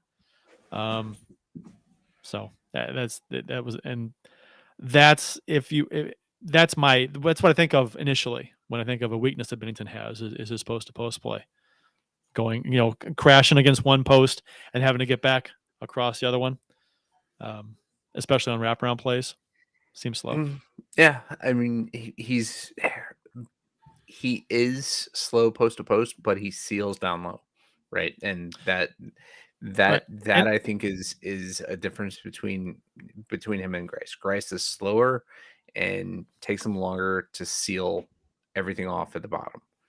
And I'm not trying to knock Bennington on this. I'm just, every goalie has the weakness. They have something that's not their strength. And I think that's maybe one of Bennington's. That's all. I'm not trying to knock him or blame him for too much here, but that's just my analysis. I did want to talk about the where was it? The Delandria score, his goal. It was to make it 2-0. That tic tac crisscross passing play. 5 passes in the goal. Oh my God. And that means like bang, bang, bang, bang. Crisscrossing, tic tac toe passing. I don't know how you defend against that. It was a perfectly executed entry, multiple passes, crisscrossing, causing confusion, and a backdoor tap in on a perfect pass. All of them perfect. When I saw that, I was like, how do you even defend against that? Because that was brilliant. I was very impressed. Yeah, we bitch about the backdoor goals that the Blues have given up. That's one that I just kind of like. I just sat there and I just go, well, shit happens. Like we've talked about it on the show a million times before. Sometimes you just have to admit there's a great goal from the other team, and that's one of them. Wyatt Johnston, that kid's got a future. He's a hell of a hockey player. He can move the puck as good as anyone. Yeah. I listened to 32 Thoughts, the podcast today, and over the last couple of days, I guess, and they were saying that he's not going to be made available to Team Canada at the World Juniors this year. He's 100% NHLer already. So I never understand why any NHL player is ever allowed to go to the World Juniors. Like, if he's on your NHL roster, my answer as an NHL GM is no. Clearly, I think this kid belongs in the NHL. Why would I let him go play and possibly get injured in the juniors? I've never understood that. It happens every now and then, but yeah, if I'm Jim Nill, I'm saying no, kid, you are staying here. I understand why a GM would, though. It's player team player relations. If the kid's not getting a lot of ice time up here, he's playing, but he's not getting a lot of time. Maybe, for example, get him the experience of a high level tournament, and let him play. I'm sure he'd love to play in it, right? Maybe not as opposed to the NHL. I don't know where his preferences lie, right? But right now, I can see where a GM might want to let him play to get him that experience, or to satisfy. Maybe he's always wanted to play for his country, right? As in juniors, maybe it's a dream of his. I don't know. So I get what you said too, Jeff. I mean, absolutely, that's a risk you take because the player can get hurt, and if you're playing him up here, he's an asset to your team. So why would you want to give up an asset? I get both sides of it. I mean, and I see what you're saying, but for me as a GM, I would probably be the more hard-ass GM to just be like, no, you're on my club. You're not playing for anybody else. You're playing for me. Ponder the GM and ponder the coach. Players would hate you. You are not a player's coach or player's GM. Just call me Tortorella or I don't know who's a GM that's not Keenan that people hate. Just because you don't like him, you've kind of fit the mold there a little bit. Fuck that. No, I am a better GM than Keenan. I don't know. Although, you know what? I take that back. Mike Keenan as a GM actually did make some pretty good moves for the Blues. Mike Keenan brought in your favorite player of all time. That is blasphemous to say, but he did a lot for the Blues that we don't like to admit. Sure. Yeah, but he had too much power, right? Dimitra? He had too much power. He did have too much power. Him as a GM is one thing, but both coach and GM, that was where we went wrong. I agree. I think as a GM, he just made too many moves. Some of them were really good. Well, and because he was a coach, because he was a coach, he made it too personal too, right? Basically all the Rangers, he was a coach, so he got to know the players very, very well, and so it was like, well, I love this guy or I hate this guy, and so I don't need to go talk to my GM about keeping or trading this guy. I can just do it, and so that was his thing. Without Keenan, we don't have Vesa Tikkanen as a Blue either. That's so true. There's greatest interviews of all time. Yeah, or Gretzky. Gretzky probably wouldn't be here. Fuhrer, maybe not Fuhrer either. McInnes, Pronger. No, McInnes was before. McInnes was Yeah. before. Pronger, Turgeon, Dimitra. Mm-hmm. Lots of Shane good players. Corson, Yeah. Doug Crossman. But we lost Joseph. We lost Shanahan. Peter Nedved we had like 14 times, right? Peter Nedved. Mm. That's a name I haven't thought about in a while. Man, he was still playing for the Olympics, right? He was playing for the Czech Republic like in 2018 or something. Yeah, He was like 44. Jeff Courtnall. Jeff Courtnall. He was awesome. I love the Courtnalls. I loved Courtnall. And you know what? It's funny because you say you love Courtnall. I did too. But he's one of those guys that if he didn't play for your team, you hated that man. He was a dick. I think I've told the story on this show before, but he scored, or actually assisted on a Pavel Dimitra game-winning overtime goal against the Stars. I think it was 2000. And my sister hated him. She's like, I hate the way he plays. He's such an asshole. And I'm like, yeah, that's why I fucking love him. And he assisted on a goal, and they announced it in overtime. And I guess these two guys behind us had been hearing her bitch about Courtnall all game. And so she was, 2000, she would have been maybe 16, 17. They both fucking dumped their beers on her and ran away like children. And it was like, yeah, you told me. Come on. Like, I get that she's bitching about a Blues player, but really, you're going to dump your beers on like a 16-year-old girl? Saad, and back to the game, I guess. Saad's goal in this game. Beautiful goal. Yeah. Direct. Oh my That gosh! was. And that play was all Levo up until Saad scored. Levo has the dump in, and then he has the he intercepts the pass from up the boards from Wedgwood, right? And then he throws it right on Saad's tape, and Saad's a perfect tip position, knowing to tie up his stick, and Wedgwood couldn't get back set in goal in time. He was in front of the net, but he wasn't set. And boy, that was a perfect deflection. And Panger called a Crosby-like goal. I'm like, that's just a good goal.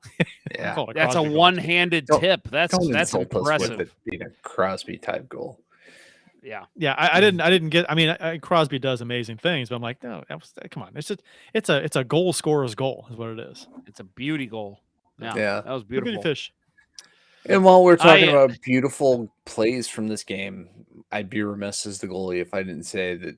Damn, that save that Wedgwood made on Bushnevich in the first. Woo! Oh, yeah. He made two. He made two big saves, but he hit a great game. Yeah, that glove save he made. Holy shit! Yeah, I watched the first part of that. I think I was still over visiting with my mom, and we had the sound off. And like, I thought Ottinger wore 31, not 41. So I'm like, this Ottinger kid, he's real good. That save he just made. And then I got home like, oh shit, Ottinger's sick, literally sick. You mentioned Levo with that nice goal play on the Saad goal. Man, that is the thing about Berube, and I get it, man. You had to make room for Tarasenko when he got back in the lineup. Yeah, I know. Why do you bench Levo with the way that line has been clicking? I know. That made no sense to me. Yeah, we had a long discussion about that on the show, about what the roster was going to look like when Tarasenko came back. Yeah. Yeah. I get it. You had to sit somebody. You had to sit somebody, and Levo is the guy that you look at and say, okay, that's the one guy that is a fringe AHL, NHLer. I get that, but come on, you understand the nuances of the game better. And I'm not saying that I understand the game better than Berube, but come on, Craig. The way that line's been playing, you cannot break that up. They've been one of the best Blues lines the last 10 games. Who would have thought too that Levo will be the straw that stirs that line's drink? The O'Reilly drink. That is. If you'd have said that before the season started, you'd have been laughed at. Yep. But he's actually. You're right. As long as it's going to last all season, I don't know, but you stick with it until it doesn't work anymore. It's a weird. Sometimes pairings and combinations just work. There's no rhyme or reason behind it. Maroon worked in Edmonton, right, on the top line because of McDavid, but still, it worked. Yep. So, I mean, it is weird things work sometimes. Yeah, Levo is a fit for this team right now, and a fit specifically on that line. So, to me, you do not change it. You come right back out tomorrow night with a Levo O'Reilly sod line. There's no question in my mind. The deserved to win a meter in this game had the Blues favor 54% of the time when this game was simulated 1,000 times using advanced stats. So, and they lost the game 4-1. So, okay. This game, the game against Florida, the game against Tampa. So these 3 games, I think, if you win one of the 3, you can't be too disappointed, I guess. But the Buffalo loss, tossing that one in there kind of makes it worse because you've lost 3-4 now, right? If you'd beaten Buffalo like you probably could have and should have, then you're 2-2 in your last 4, and it's not so bad. You played 3 really good teams. You're 2-2. You're okay. But really, so you lose against Tampa, not a good game. You beat Florida, you had a really good period, and you played a really good game against Dallas. So, you one bad, one half and half, and one good, right? So, I mean, I think people are kind of reverting, like going back against the back on the abandoned ship a little bit with this team because we lost 3 or 4. But we've won, and we can talk about this a little bit after the break, but we've won 8 of our last 11 still. So, yeah, but to me, I'm more on the negative side. I'm not saying abandon ship, but I'm saying be prepared for this to be a seller at the deadline because, again, the lack of consistency with this team, the lack of an identity, as Doug Armstrong has even said in an interview we'll talk about in a little bit with Emily Kaplan, as we mentioned earlier. That's concerning to me. And I just think, again, Tampa, Florida, 2 ridiculously tough games to play back to back, and then come home and play Dallas in your first game back. That's tough. But man, I just feel like, especially with the way that game ended in Dallas against Dallas, just a bad goal on Bennington that never should have happened because Mikkola should not have let that puck get out of the zone. And then the bad empty net decision. Just there's minor nuances with this team that keep coming up. That's my issue with this team. You know what, though? Those 2 plays you mentioned didn't cost the team the game. It cost them a chance to tie. You know what I mean? They were already losing. Yes. So, yes. So there. But I'm saying that's a game to me against Dallas. It's a statement game. It's the top of the Central. You've played pretty well with the exception of maybe the Buffalo and slightly the Tampa game. You got to have a big statement against Dallas, and then they just flopped in the last 3 minutes of the game. And to me, that speaks volumes to, I don't know, the coaching. I don't know. I'm a Berube fan, not saying there's be any changes there, but something is not working right now, and that's my big issue. After the break, we're going to talk about our PK, the Blues being an up-and-down team, and the Emily Kaplan article. But right now, let's hear from strikewithmike.com.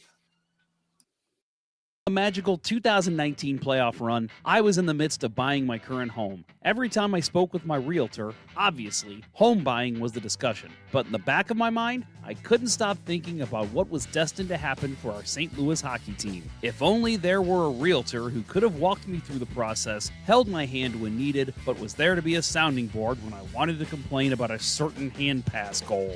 Let realtor Mike Burgoyne with Rio Brokerage be that for you. He'll have your needs top of mind as he skates you through the home buying or selling process, dangling you past any obstacles and assisting on all your home goals. Check out strikewithmike.com for more information or give him a call directly at 314-753-4060. That's Mike Burgoyne with Real Brokerage at strikewithmike.com, and that number again is 314-753-4060. Don't forget to tell Mike that Let's Go Blues Radio sent you. Bill's And back. Bill has returned. There was a question in the YouTube chat about Levo's time on ice and how much playing time he got with Toronto. And he averaged with Toronto, his time on ice averaged 10:45, 10 minutes, 45 seconds of ice time in his 6 years with Toronto, which is almost 2 minutes less than when he gets here on average. So, and he got in Vancouver, he got 15 and a half. So Vancouver. A bad Vancouver team. Our penalty kill is bad. It's unprecedentedly bad for a Blues team. If the season were to end today, we'd have a franchise worst PK percentage. Right now, it's 69.4%, which is 29th overall in the NHL. Since October 26th, though, it's 62.5%, which is dead last, 32nd overall in the NHL. Didn't they open the season like the first? Yeah. Like First 3 or so many 4 games, they did not allow a power play goal against. They didn't allow a shot. The first like 5 or 6 penalties against. Yeah. Something like that. Yeah, it was crazy. It was the Saturday Edmonton game when they gave up their first power play shot. Yeah. So it was game 3. Okay. So Clearly it's Thomas Grice's fault because he played the next game. Clearly. And the Blues need to fix one thing. I think if they were to like focus and address one aspect of this team, I think penalty kill. And I think it's penalty kill is maybe almost killing 2 birds with 1 stone because it's defensive mindset, which is kind of a problem with this team. So, but isn't it hysterical to say that? And one of the highlights of this season was that 5-on-3 kill in the last minute against Colorado. Yeah. Yeah. Yeah. Well, that was when they were still, playing well, I guess, or ish. Yeah. I don't know. Craig McTavish, who runs the Blues penalty kill, needs to figure this shit out. Do something.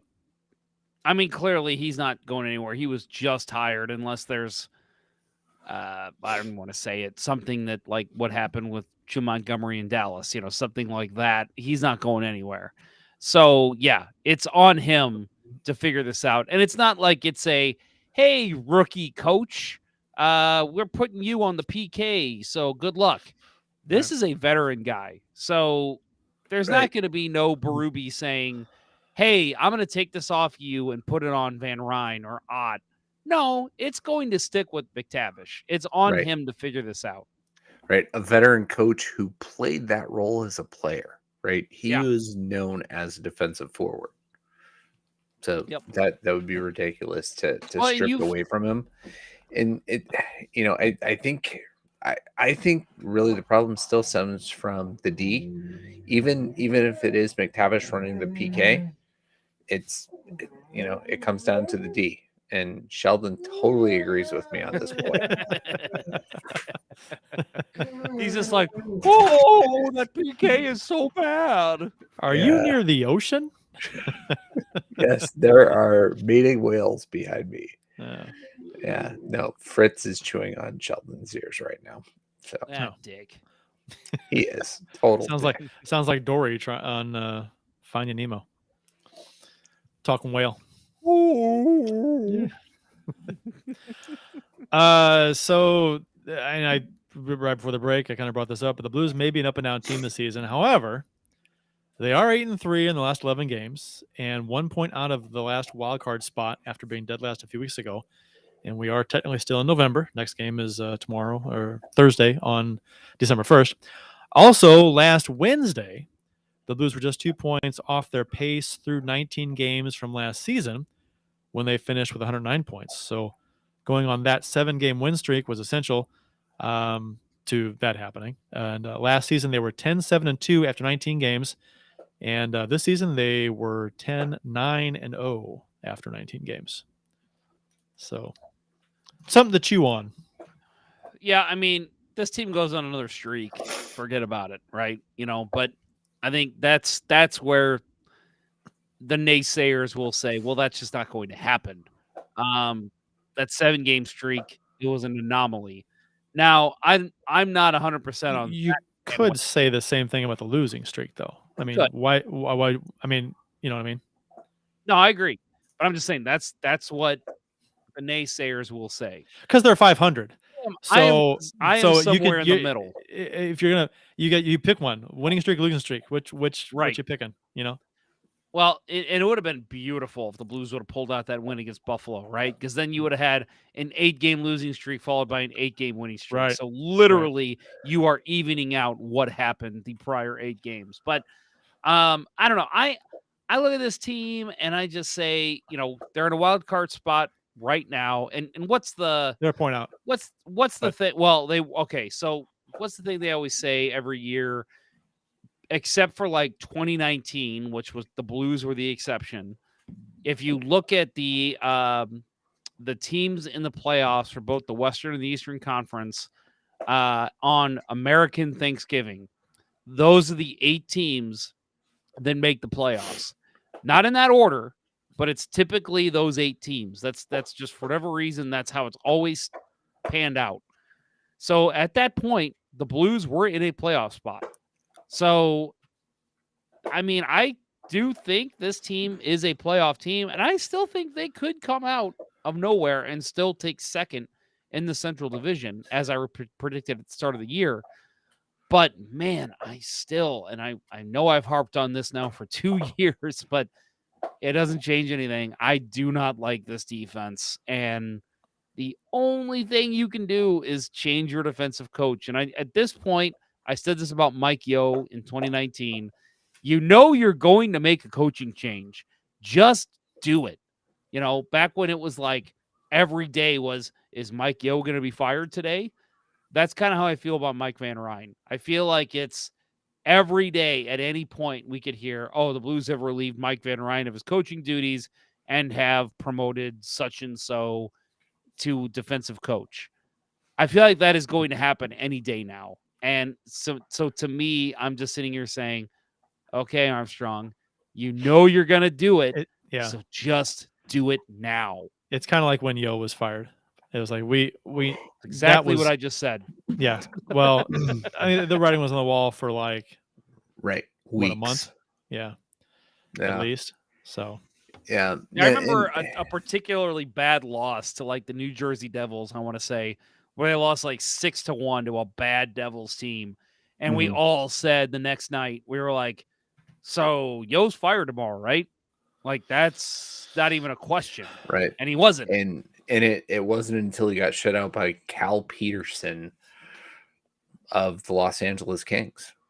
Cal Peterson. Formerly of the Los Angeles Kings now. Yesterday. Yeah. Did somebody claim him? No, but I'm saying he's probably going down to the AHL. Yeah. And yeah. Whoever would have thought that, right? That Cal Peterson was a guy, he played very well against the Blues over his career. So not going to be sad if he's not around when we play them. But if Peterson actually played a really had not played well against us in that game, right? Who knows when that doesn't get fired? Well, right? not at that time anyway. But maybe things are different or things change, and so maybe Peterson should be kind of on the and etched on the cup with the rest of the Blues names for triggering the whole shebang, right? Well, that's why Mike Yeo should be on the cup for the Blues. He died for the Blues. Yes, that season. Did. There was that's funny. It should say R.I.P. Mike Yeo. I'll never forget during the parade, the Stanley Cup parade, there was a sign. Somebody had a big sign, and it said, "Mike Yeo died for this," and there's a picture of Pang and Kelly pointing at it and laughing hysterically, and it's one of those things, where being in the hockey world and with Pang and Kelly, and I'm sure they, run into Yo every now and then, right? Probably is not the picture they wanted to be out there laughing the fact that Yo got fired. I'm sure he finds it kind of funny now too. Maybe, but I mean, Yo, you heard the interview and the article. He took the firing kind of hard, and he was in denial, like it wasn't his fault. into Yeah. this stuff. He Remember said that? the same thing about Minnesota after he was let go too. Yeah. I'm like, yeah, I- you were, and when he was hired, I remember texting Bill when he was hired. I'm like, why, what's so appealing about this guy? What's he ever Right. done? Nothing. And such a weird fucking setup, right? To be the like not the heir apparent, but the heir like in name to Ken Hitchcock, right? He just, Yeah, that's Armstrong weird. had this belief that Yo just hadn't been, hadn't been properly groomed enough, right? You remember when Yo was the guy in Pittsburgh, right? When they won the cup in 2008, he was the assistant coach, right? And everybody's like, oh, this guy's got a future, right? And it didn't work out for him in Minnesota, and we jumped on that train real quick, and I don't like it. Didn't like it. It didn't work out. Right. But I think that the timing of the Kaplan article, I think we're about Yep. ready to talk about that, right? Yep. The timing, right? It coincides exactly like with the time that Yo was fired by the Blues, right? So she's like dropping in, hey, you gotta fire Berube or something, right? That's kind of what it felt like to me. But really great candid conversation, right? Yeah. About the Oh, team yeah. and the lack of identity, right? And the beauty too about it, and Kurt, I know you got some introduction with this article, but the beauty of her being able to sit down and have this talk with Doug Armstrong is he's changed a lot over the years where he's allowed this kind of thing more often. You hear him Mhm. every now and then on the broadcast after like the trade deadline and stuff. He is a very closed off individual. He is not one to sit down and have a full on interview. So I strongly suggest if you haven't read it, to read this interview that Kaplan did, because this is not something we get from Doug Armstrong often. So be able to like hear from him and his honesty about 2019 and now is really interesting to read through. So the title of the article is "Why Patience May Be the Best Course of the Up and Down Blues," and again, it's by Emily Kaplan. It's on ESPN.com. You can read it. Some quotes in this article. Armstrong told ESPN over the weekend.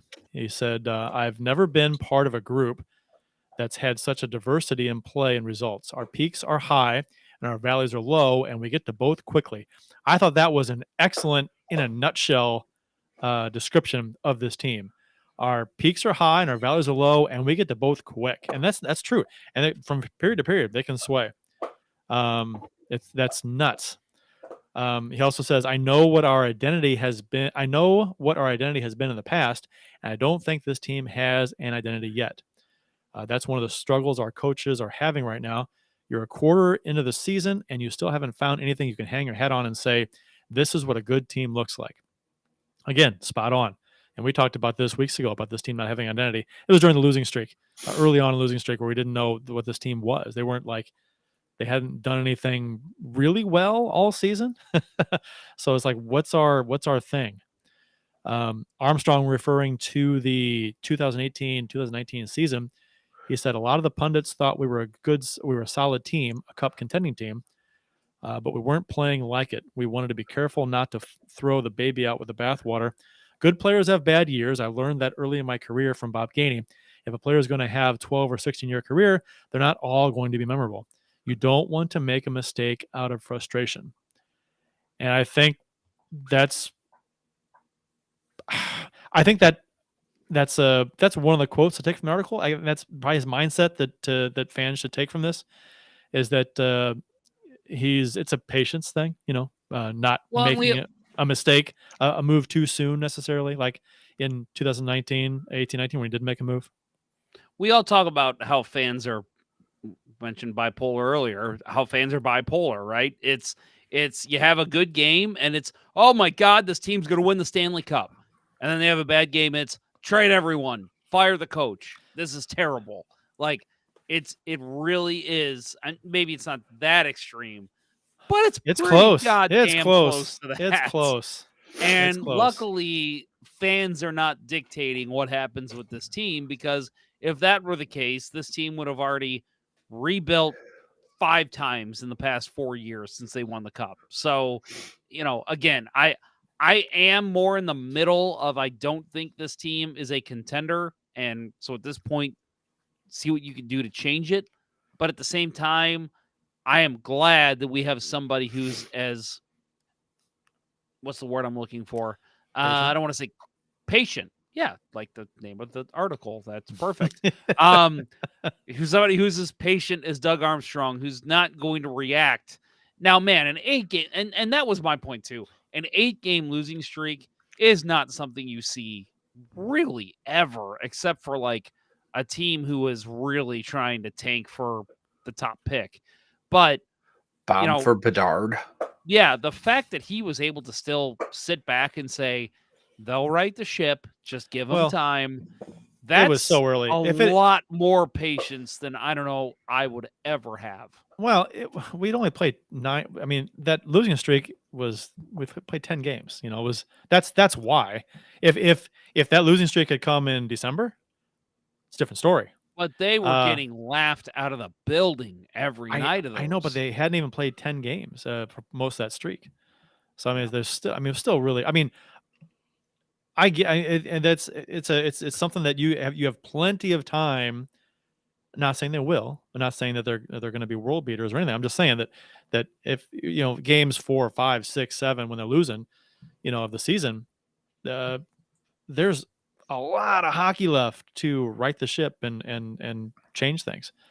And I think that's where he's coming from. I think, and it's interesting too because you heard people online in the first 10 games of the season, right, when they're going through this 8-game losing streak. The people are saying, well, remember 2019, we can always turn it around. And that mindset bugs the shit out of me in general, because that's not something you can just fall back on every time. But with that said, it wasn't a comparable situation to compare the start of the Blues season to 2018-19, because the Blues were they hit rock bottom in the league January 6th, whatever it was. They played 38 games. And they had played 10, this season. So it's like 10 games early in the season, 38 games almost halfway through the season.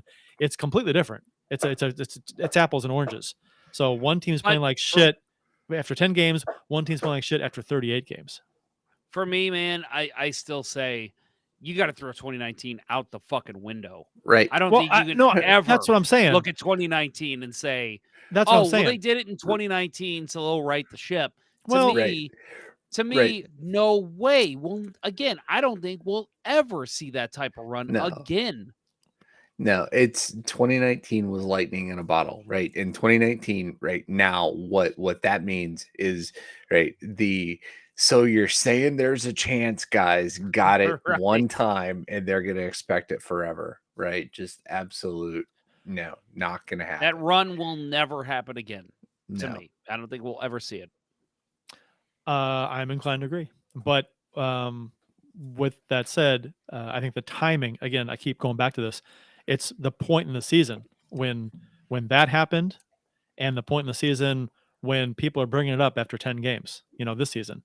It's like, that's what to me makes it completely different. If you're going to bring it up, which is weird too, because like you said, lightning in a bottle, I get it. I agree.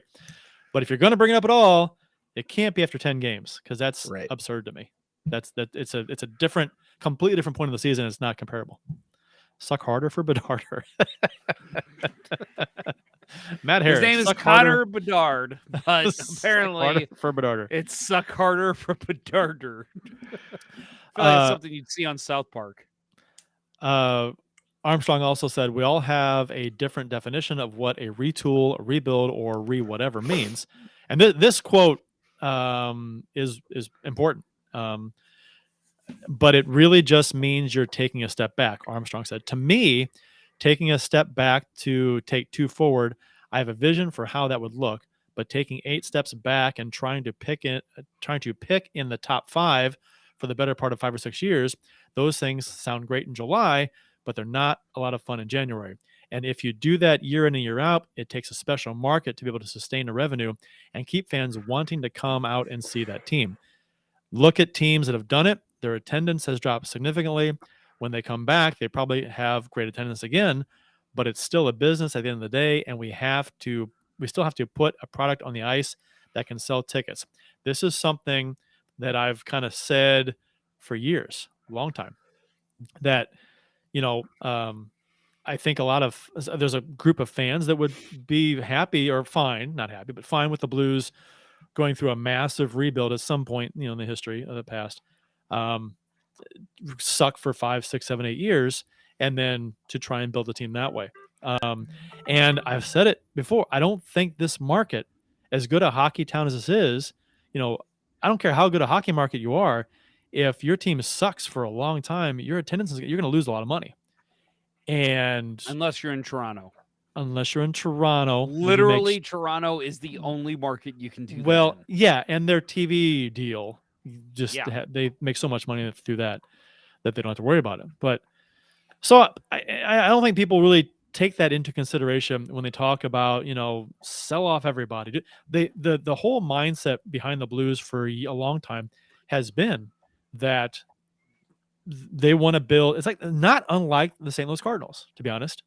It's get a good team out there and keep a good team out there and tweak it every now and then and try and get better. And maybe you can find an opening where your team is good and you got a shot to make it to make it an elite team, and you take it. But you don't sell the future for that. You don't. Although they do give away a lot of first-round draft picks to make up for some mistakes in the past. But with that said, the franchise is 55 years old. The worst run we've had ever in history was from the 05-06 season to 10-11, where they missed the playoffs 5 of 6 seasons. Aside from that, they've only missed the playoffs in 5 seasons total. Didn't win a playoff game in that time, right? Too, because the only year they made it, they were swept. And they've only missed the playoffs 5 seasons in their history besides that stretch. Right. They were always competitive in the old Chuck Norris division, right? And in my lifetime, right, as a Blues fan, it wasn't until the year I became a season ticket holder, 05-06, that they didn't make the playoffs. And have I been a season ticket holder since? You have not. No, I have not. Yeah, right. My that was the year after that. Krabby Goalie and I had some season tickets that we bought, and it was a rough hockey to watch, but it was fun. It was fun. A lot of beer. Yeah, I was so hockey starved after the lockout and the lost season. I split seasons with some guys I worked with, and goddamn if that wasn't the worst season ever. So it was harder. Still haven't recovered psychologically from it, even with a cup. Yeah, but it was a good article, Emily Kaplan. If you haven't read it, check it out. Again, lots of good quotes. The best types of articles include like good insight from whether it's GMs, coaches, players, people around the team, and this is one of those. This is one that it has the insight and it also has just good information from Kaplan that actually wrote it. Just a very good read. Recommend it. It's only about a 7 or 8 minute read tops. I don't know how to read, so it took me a little while to took out you the 21 words. minutes. Do you know what this article does not have? Not a single advanced stat. No. And I miss a day when that was how articles were written. Yeah. Actual knowledge and information yeah. from people in the know. You actually talk to people in the know and you get quotes from them and get their analysis and their feedback and their intake. Yeah. Yep. It's crazy how that can actually make some good fucking journalism still. Yeah. And you got Armstrong to say a couple things, that was interesting. It's not, it's things he's kind of said before with the rebuild restructure, but I haven't heard him really talk about being honest about how he needs to put a competitive team on the ice for this market to, he's not going to go through a major rebuild. That's what he's saying. He's not going to try and draft in the top 5 4 or 5 years in a row. That's not what. And I'll tell you, with his ability to make good trades, I'm okay with that. I would love to have a Connor Bedard. Don't get me wrong, but I mean, with We're his not. ability to make what? No, I was just say that all the Bedard talk. We're not gonna get Bedard. No, we Right. won't. That's not we even won't close. be a Not we even won't be a close. lottery team. Yeah. Right. At- People say And that. the the year we very were the worst- lottery team and won the lottery team, who did we Eric. draft? Eric Johnson. 2023 draft, the Blues select first overall Eric Johnson Jr. Pretty much. Pretty much. No, they are not going to be in the running for Bedard, nor No, will they not even be close. with whoever it is in 2024. But I mean, honestly, like with this team, especially coming off a cup win within the last 5 years, I'm okay with that. I like having a competitive team and being able to like sit and watch a team that can win against anybody in the league. But what? This Max Edmonton Domi, Chicago right. game. It's Oh. it's not the Kings Kraken game from last night. Oh but my God. man, goaltending, Chicago- please. Chicago was down 4-1, and I look down and look up. Couldn't have been more than a minute later. It's 4-3, Yeah, and then Edmonton it- scores. Now Chicago scores again, and there's Yeah. there's only a I minute. will. something I will left. add when we talked about the Chicago Blues game a couple weeks ago. We talked about how there's like made up players from like non Soderblom merchandise. and goal. Yeah, Mackenzie Entwistle for the Chicago Blackhawks. What the fuck? Come on, that's not a real person. This Kane is a just made simulation we're watching. Kane just made a really nice backhand no look pass through the slot to Max Domi Yeah. Yeah. for a What a fucking goal amazing by goal. Domi, And now it's a too. 2-1 Great. with Edmonton, and then Ah, Yeah. just missed a Draisaitl backhander misses. open side. Anyway, Ah, yeah. But So take another break.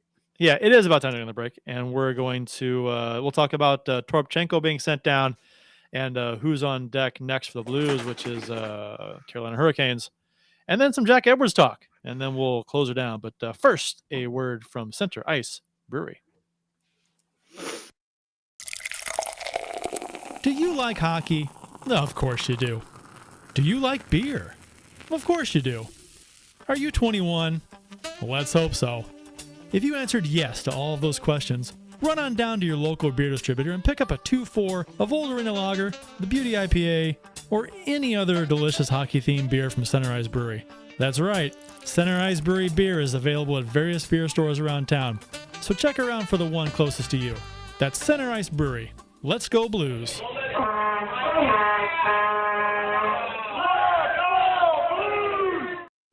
Man, Tiffany Haddish almost scored to make it 5-5 for the Blackhawks. that was Tyler Radish. Tiffany Haddish, exactly. Oh yeah, that was and he had the with what 15 seconds to go, 16. He had the game tied Throws on the it stick. right into the goalie's leg pad. Stuart Skinner. So got Probably 14. my favorite goalie name right now. Austin Lynch is just now joining us. He fell asleep after fell asleep earlier on in the show, and he woke And back this up. is why you have been demoted to listener, Austin. Listener Austin, Yeah, you missed that part of the show, buddy. and Edmonton is killing the last seconds in the corner, and the game's over. Yep. Oof. There. Did you guys catch the McDavid goal? I think it was the fourth Edmonton goal. So Jack Johnson is still in the league, and he's playing for Chicago. He actually scored a goal in this game, or Whoa. he caused a goal for the Blackhawks. I think it went off somebody, but man, you want to see, when you hear somebody referred to as a pylon defenseman. Oh man, McDavid walked him hard. Go back and watch it. It is hilarious. Toropchenko was assigned to Springfield for a conditioning stint after I think it was 8 straight scratches. Be great if they get him going. I kind of liked. I don't know. I'm not sure he really did a whole lot out there. I like him, but 8 straight scratches. It'd be nice if he could make an impact on the fourth line like we kind of expected him to. Don't know if like coming he back did from last year. Yeah. coming Go back ahead, from his Trent. shoulder injury. I was going to say maybe coming back so early from his injury, had I something don't to do know. with any of That this. might be it, but man, he has not been an impactful player for me this year. There's been little tiny glimpses where it's like, oh, okay, Taranchenko's going in on the forecheck and laying his shoulder into a guy, and he's, causing a disruption there. But for the most part, I'm not seeing the player I saw last year. Hopefully this will just help. I think Nathan Walker honestly has been more serviceable than Taranchenko in the lineup. I thought Alexandrov has been great in the lineup when he was playing. But right now, yeah, I'm just not seeing much out of Taranchenko, and I think that's the hidden message here from Berube. Not, well, he's not playing, we need to get him some game time. I think it's literally, you're not playing because you're not playing at the standard we need you to. So go down to the AHL, get some games in, find that fire that you had when you came up here the first time. Well, I mean, but he still needs to play though. He hasn't played in he's missed 8 games straight. So probably both are true. Up next for the Blues, we got Thursday night, December 1st, first game of December against the Carolina Hurricanes. Hurricanes are 12-6-5 and sit in third place in the Metropolitan Division. They've won 2 in a row, a 3-2 win versus Calgary and a 3-2 overtime win versus Pittsburgh, but are only 4-2-4 in their last 10. They're 7-3-4 on the road, and their last 3 games have ended in a 3-2 score, which is interesting. So in the Lunatics app, the Lunatics site of the Blues website, and you predict the score, might want to pick 3-2. No. Yeah, right. Carolina has 3 forwards to keep an eye on: Nekus, Aho, and Sveshnikov. 25 points, 25 points, and 24 points, respectively. After that, the forward production drops off a bit. Hurricanes goalie Fred. Yeah, Bill? I was going to say, I'm glad you feel the same way about Sebastian Aho as I do. Right? I say Aho. You said what, Nekus? It's Martin Nekus. Nekus? Yeah. And Sebastian Aho. Yeah. Nekus. Yeah, Sebastian Aho. Right. Sebastian bad. Aho. Nobody likes, if you're a Canadians fan, I say Aho. he cock-teased you with that entry or with that with the offer sheet. Kurt, nobody likes Aho. Somebody, when you write down notes and things, you just kind of read it as it's written, and you don't think about it. And right. I don't know. I said Aho. Sorry. He says whatever's on the prompter. Aho. Sebastian Aho. Fuck you, San Diego. Steve Buchnevich. Steve Buchnevich. Yeah, that was weird. I just wrote that down too. It's Steve Buchnevich. So Hurricanes goalie Frederick Anderson's on the IR, and Taranta hasn't had a great season, but their third-string goalie, who's expected to play in the AHL this season, who's played 7 games. You want to pronounce his name? See it. No, let's see it, Kurt. Come on, what do you got? Potter? It's Peter. Peter. Is it Peter? P-Y-O-R? Yes. Yeah, it's Peter. It's Peter. It's Peter.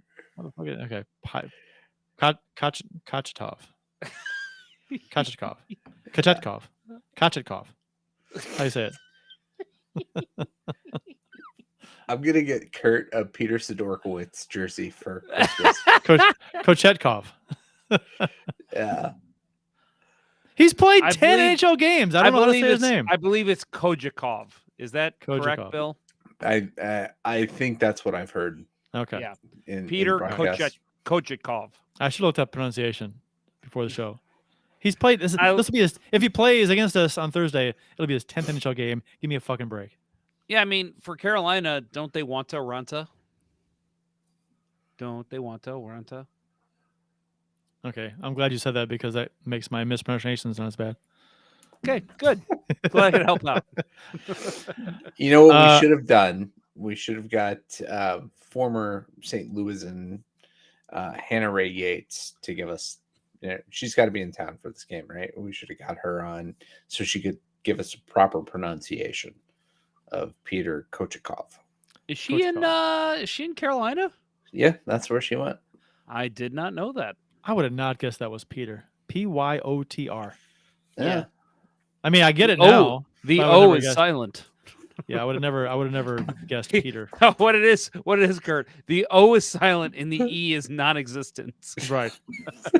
Yeah. And the Y sounds like an E. whatever. He's played well this season, 2.27 GAA and a 917 save percentage. And like I said, on Thursday, if he plays, it'll be his 10th career NHL start. Robert Thomas likely to play. His injury was luckily not serious. Thomas awkwardly fell into the boards late in the Saturday's 5-4 win, overtime win versus the Panthers. He did not take a shift in the final 5 minutes of regulation or overtime in that game. Thomas said about the play that led to his injury, went to the boards, weird. It didn't seem too promising right away, but the last couple of days I felt better. I think I got pretty lucky, so I'm very fortunate for that. I'm hoping to be back on Thursday. And through 21 games this season, Thomas leads the Blues in points, 19 points, 15 assists. If Thomas had suffered a serious injury and been out a long time, I think he gets slapped with the injury-prone label. Yes. Because, I mean, that would have been another season where he's had a pretty significant injury. And that's what I said when they signed him this summer was my only issue with this, because I even was very against, well, not against. Damn it, I'm drawing a blank on the word. 4. I did not know. You were agnostic. I did not like his play in the playoffs. I thought he disappeared. And so, but that wasn't even my issue with the signing. My issue with the signing was, dude cannot stay healthy. And, okay, sometimes guys disappear when you need them to, or when you need them to not disappear, and it happens. For me, it was like, dude needs to just stay healthy. And so, yeah, this would have happened, 21 games into the season, and he's out 20 games, 30 games. It's like, come on, dude. Mm-hmm. Like, and at that point, you're asking Armstrong, why did you sign this to such a big deal if you knew he was injury prone? But yeah, glad to see it's not a big deal. Hopefully we see 81 games out of Thomas this year.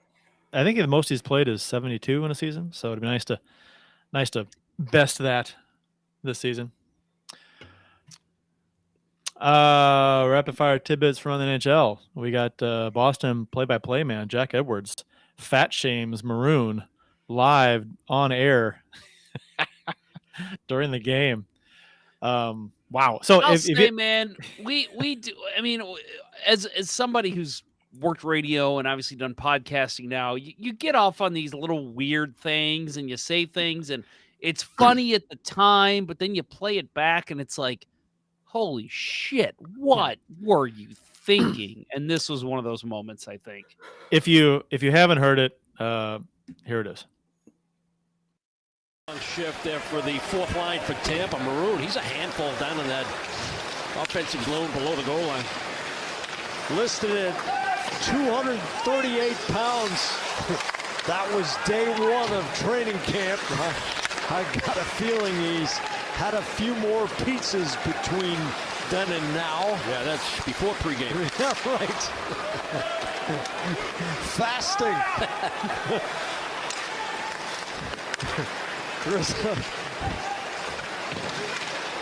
Inadvertent fasting for Pat Maroon is like 4 hours without a meal.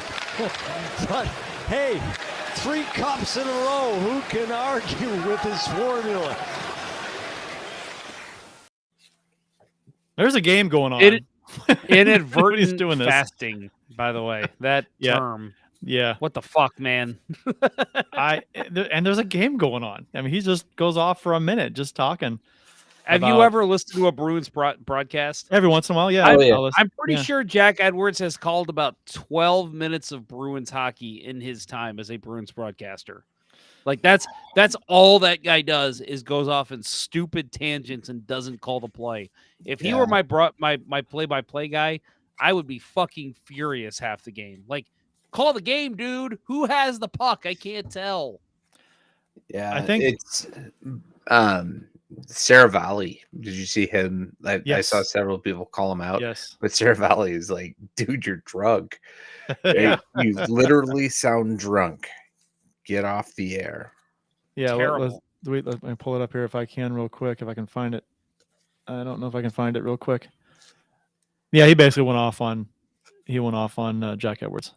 Well, it wasn't just him. There was a couple people with I hate to say the blue check mark because that's kind of a joke right now on Twitter, but like a lot of verified people who like cover the game Here, kind of went off on him.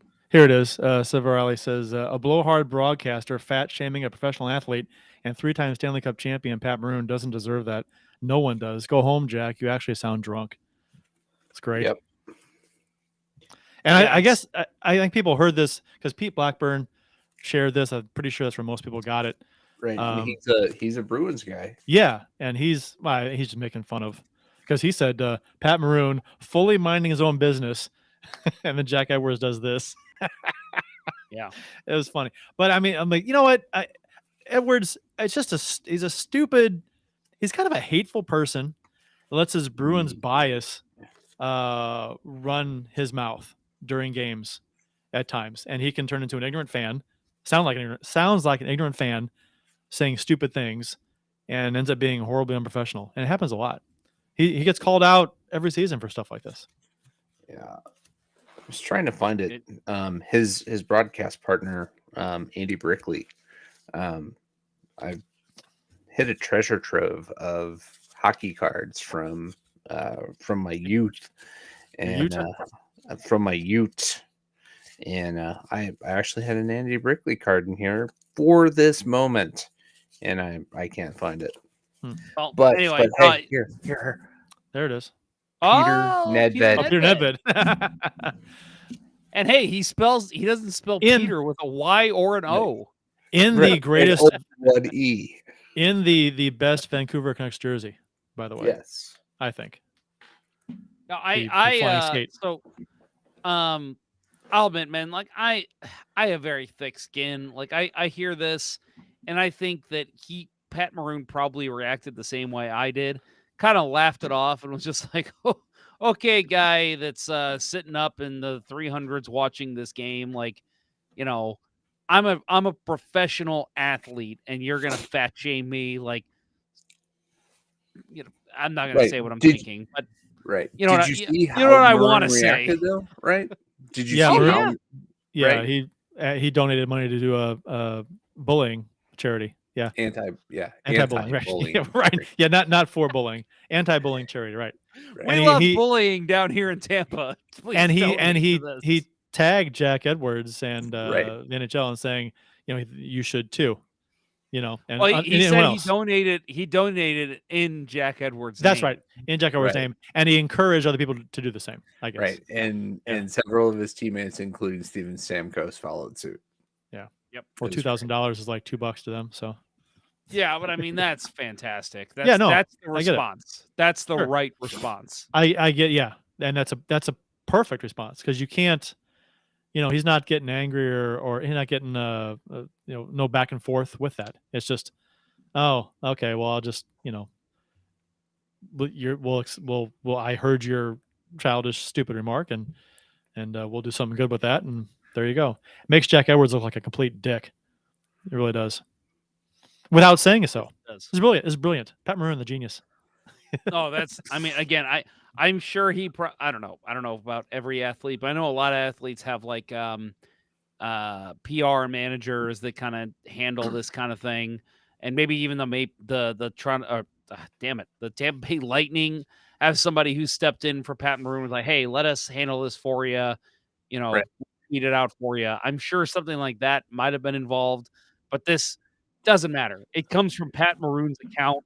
This was the exact response that was needed. Right. And right. This is the perfect example of take the high road PR maneuvering, right? Take the high road when you're, you know, what you're responding to is nothing but, you know, a guy dragging himself through shit on the side of the road. Yeah. Pat Maroon's tweet was, in support of those struggling with mental health, bullying, and body image, I am making a $2,000 donation in the name of Real Jack Edwards, at Real Jack Edwards, to at Tampa Bay Thrives. And I encourage at Tampa Bay Lightning and at NHL fans to join me. Donate here. And he gives a link, tampabaylightning.com/donate. So, and lots of Blues fans responded, you know, to his tweet. And you know what's funny? Because I'm not sure Pete Blackburn's tweet. He has a lot of, you know, massholes who follow him, right? And from Boston fans. And I'm not sure what bothered me more, what Jack Edwards actually said, or the sheer amount of people responding to Pete Blackburn's tweet defending Jack Edwards and saying, "Wow, he's just a homer fan. Every team has homer. He's just a homer broadcaster. Every team has homer broadcasters." No, And I'm thinking, Jack Edwards no. is the worst homer broadcaster Yeah. of any professional sport that I've witnessed in the last 15 years. I Oh, heard yeah. some people said they're jealous. People are just jealous of the Bruins' success, so they want to hate on anything the Bruins. I'm like, yeah, you guys have won one Stanley Cup in the last 50 years. I don't Right. think anybody's tripping over themselves to be jealous of your success. Come on. Right. And did the Bruins beat Pat Maroon and the Blues? I don't think No, so. they did No, not. they did I don't not. believe they did. No. No. Yeah. No, at the least Jack Edwards could have done to at least make St. Louis proud was to say, he's had a lot of Emo's pizza in that Right. time. If he would have said that, I would have been like, all right, well, at least he's calling out Emo's. You know what's funny? That's true. That is so true that it would have made a world of difference if he had just given Emos a shout out. That would have been amazing. Then St. Louis fans they'd have been beside themselves. Oh, am I for this or against this? I don't know now. Yeah, right. What do I do? I guess I donate to the Pat Maroon charity that he posted and send Jack Edwards a thank you tweet. Like, Yeah, what do and I I'll do? go buy an Emo's pizza, get the Go the buy small more pizza, Emos. the small pizza and salad special at lunch, which is really good by the way. If you like Emo's pizza, I know some of you don't, that's fine. It's an acquired taste. But I personally love it. The small pizza and the salad, I love it. I tell you what, Acquired Cecil's- taste means you had to work to get to it. Right? I will say, Emos, kind If of. you have to work to get to something that's just awful, don't put the work in. Well, you know what? I think I've always liked it. I say acquired taste because I think if maybe those who hate it, if they have it every now and then, they might like it more. I don't know. Maybe not. But I think I've always liked it. I don't remember ever hating it. So it's just a different I will kind of say, pizza. Man, I like Emo's better, but Cecil's does it by at least the one by me. Does a lunch buffet where they just start. I mean, they literally just crank out pizzas all great. afternoon, and you can just sit there. I've literally I've literally sat there for like an hour and a half on my laptop. Like, I'll just go get pizza whenever I'm ready. Sit there and work. Oh, more pizzas out. I'll go get some more. It's pretty nice. I actually love the fact that there's like tons of different style pizzas. Like lots of cities might have their own style: Detroit style, New York style, Chicago, St. Louis, whatever. Who the hell wants the same fucking pizza everywhere you go? That's a nice variety. If you don't like Emos, that's fine. Just don't eat it. But I mean, it's a cool to have an option out there that I want a pizza. Well, what kind do you want? You got half a dozen different kinds of pizzas within a 20-minute drive. What do you want? I like that. I want pizza that tastes like snot that's been wiped on a cracker. It doesn't taste Oh, like snot. Emos. It doesn't taste you, like snot. It looks like don't snot. you dare get off my podcast. It looks like That's it. snot. Snot That's on a it. cracker. That's it. Kurt, I'm kicking Bill off. For those of you on the podcast, I literally just kicked Bill off. But he's coming there he back. is. There But he I'm is. still here. There But he I'm is. still here. There he is. No, my family is deeply rooted in South St. Louis, and I think there's been an argument within our family that Alicia's with an E is better than yeah. Emos, right? And it's the same stuff. I will eat Emos when I'm hungry and there's nothing else there, and that's what the family's ordered. I can't get past Ravel. Like I've never bought into the Prevel, and I also harbor resentment for it's kind of like Captain Crunch, right? I don't eat Captain Crunch at this point in my life because I've lost too much of the roof of my mouth to this product. It's the same thing with Emos, right? I've burned the roof of my mouth on Emo's pizza. I'll give you that. often than not, Emos will burn the roof of your mouth off if you don't watch it. right? It's The- like napalm, Well, right? It sticks and just burns. the thing with Emo's pizza for me is that it's hard to get filled up on Emo's pizza. Like you could eat the whole fucking large pizza all by yourself Yeah, because It's it's the so same thin. It's the same at Cyberg's. I Yeah. love Cyber's Pizza too. They make a real good St. Louis style, but like I will literally order a 16-inch and I'll be like, "Oh, I'll take, plenty of leftovers home." I'll sit there and eat the whole damn thing. And I'm just like, "God damn it. Why did I order the 16-inch? Now I'm going to feel like shit in 3 hours." We were at Sunrise Brewery when they were still open. With their brewery was still open in Midtown, and I was with Amy, and we decided to get a pizza. I got a pizza. I was hungry. I think she got something else, but or maybe nothing at all, and she wasn't hungry. But either way, I got a pizza. I ate the whole damn thing. I was a medium pizza. I ate the whole thing, and it was weird because I didn't get really full, and I had was having beer and pizza. And yeah, if you're at a party, actually, Emo's is a pretty good party pizza because you put it out. It's in those small squares, right? You can just take a little piece and go. It's a nice thing to sample on. It's almost like an hors d'oeuvre pizza, right? You get small little squares for like a bunch of people instead of the big slice. Yeah, I agree. I've actually had parties where people have put out like 2 extra large Emo's pizzas, and it'll serve the whole party. Sure. And it's great. So Bill, my wife's with you. She hates St. Louis style pizza. The only time that I get St. Louis style pizza is for lunch sometimes, because she's not here. And like if she's out doing something one night, I'll be like, all right, I'll talk to my son. I'm like, we're getting some Emo's tonight. And that's the only time we can get it because she doesn't even like being around. Same as White Castle. Oh, I love White Castle. She will not let me eat White Castle in the house. It's like smoking to her. Like like back in our day, if our parents wanted to smoke, they had to go outside.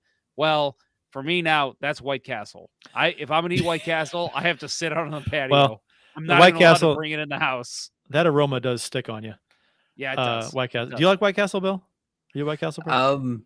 When I'm really drunk, right? There's just something uniquely different about White Castle. Every once in a while I'm just in the mood for White Castle. Like 6 sliders or something and just go. Yeah. Oh yeah. Yeah. No, I think I've it's one of those things that people will bring in for when you have food day at work, somebody will forget about it and then take home a sack, 20 sliders, for breakfast at the food day at work. I think that's probably the last time I had it, but I do recall a pretty good time with your brother, younger brother, second younger brother, Greg. Okay. And the drive-through at White Castle in Columbus when we went there for the World Cup of Hockey in 2004. Yeah. That was a fun trip. Oh, that was a great trip. USA, Canada. Yep. Orders his food, gets out, pukes, gets back in the van. It was great. And I don't remember proceeded to eat the White Castle. Well, you got to get rid of the taste in your mouth. Nice. Well, he's making room. He's got to make room for the White Castle. Yeah. When I left the Ponder Cup, I was so hungry and I thought, you know what? And typically what I'll do is I'll wait until the next morning and then I'll take the wife and son out and we'll like go get, first watch or something.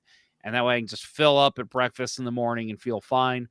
I was driving home. I'm like, I am way too fucking hungry. If I go home, I'm just going to eat whatever's in the cupboard. I'll stop at White Castle. So I thought I'll get like 6 sliders. They had a deal on a cheesy 10 sack. So I bought 10 and I ate them all on the way home. And I was like, I feel great. I'm fine. Went to bed. All of a sudden, I was like, I'm going to regret this in about 15 minutes.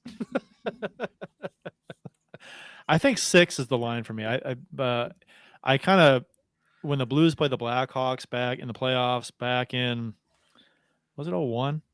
No, 2000? No, 01 or 2. No, 3 or 4. The Brent Johnson series? The Brent Johnson series, yeah. 3 or 4. Which wasn't 3, 4? Whatever it was. I had White Castle before the game, one of the games.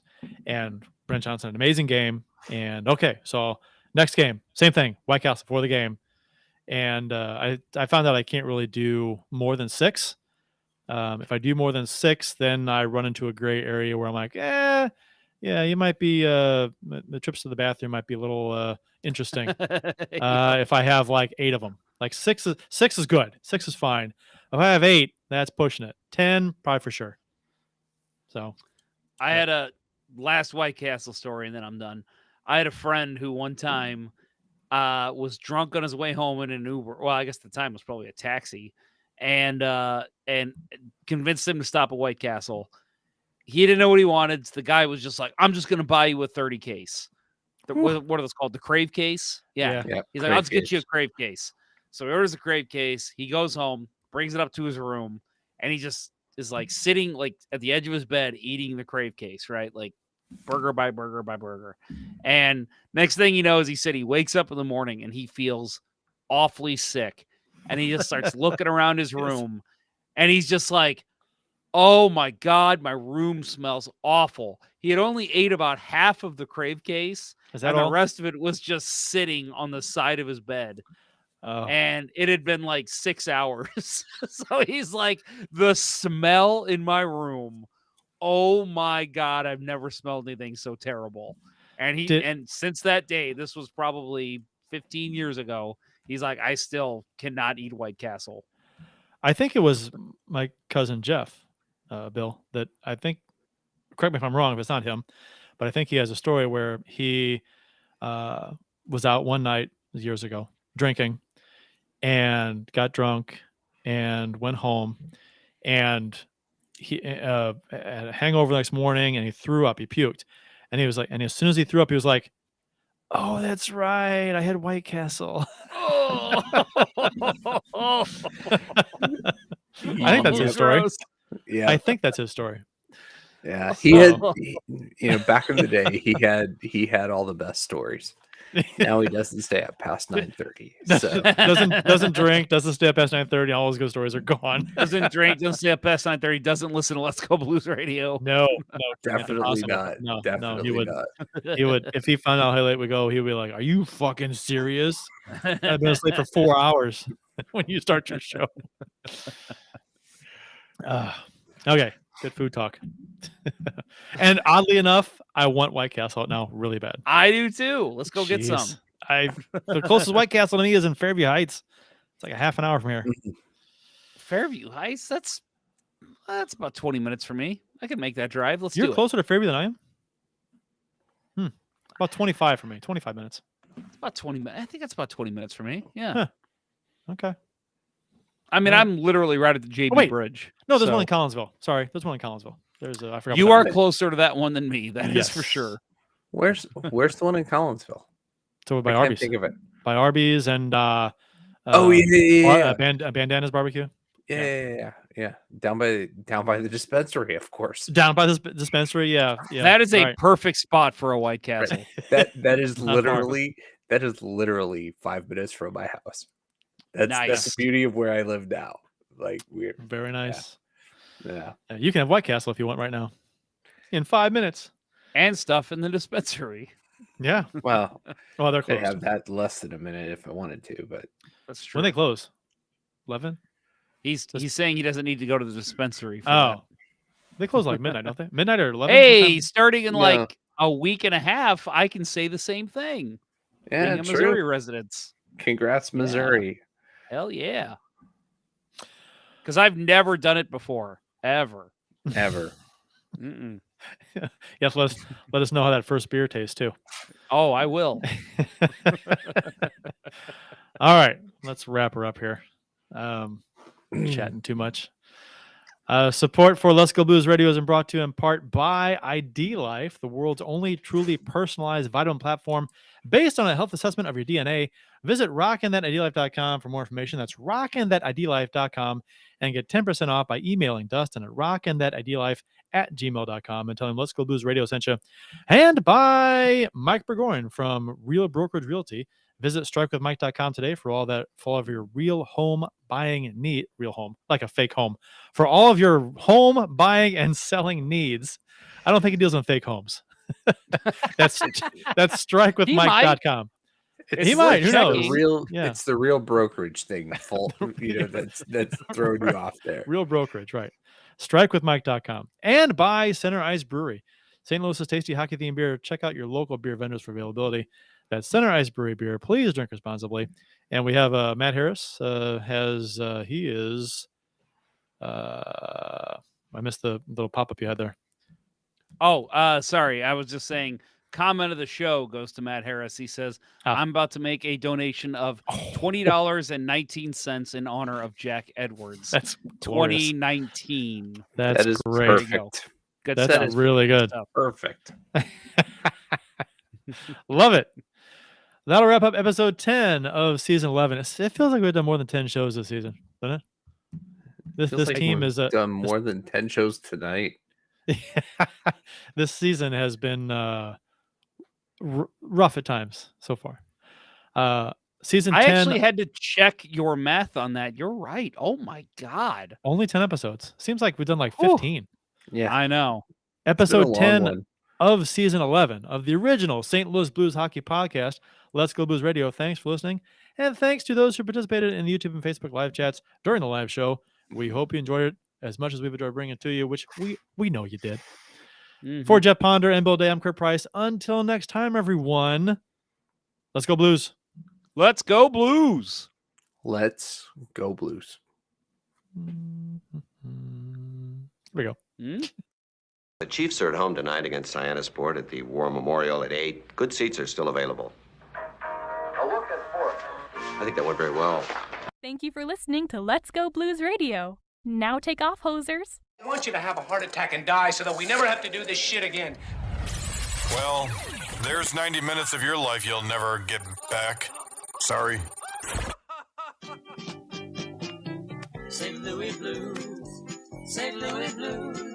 Have you heard the news about our St. Louis Blues? They've only just begun, they're on their way to number one. Now there's no more blues for our St. Louis Blues.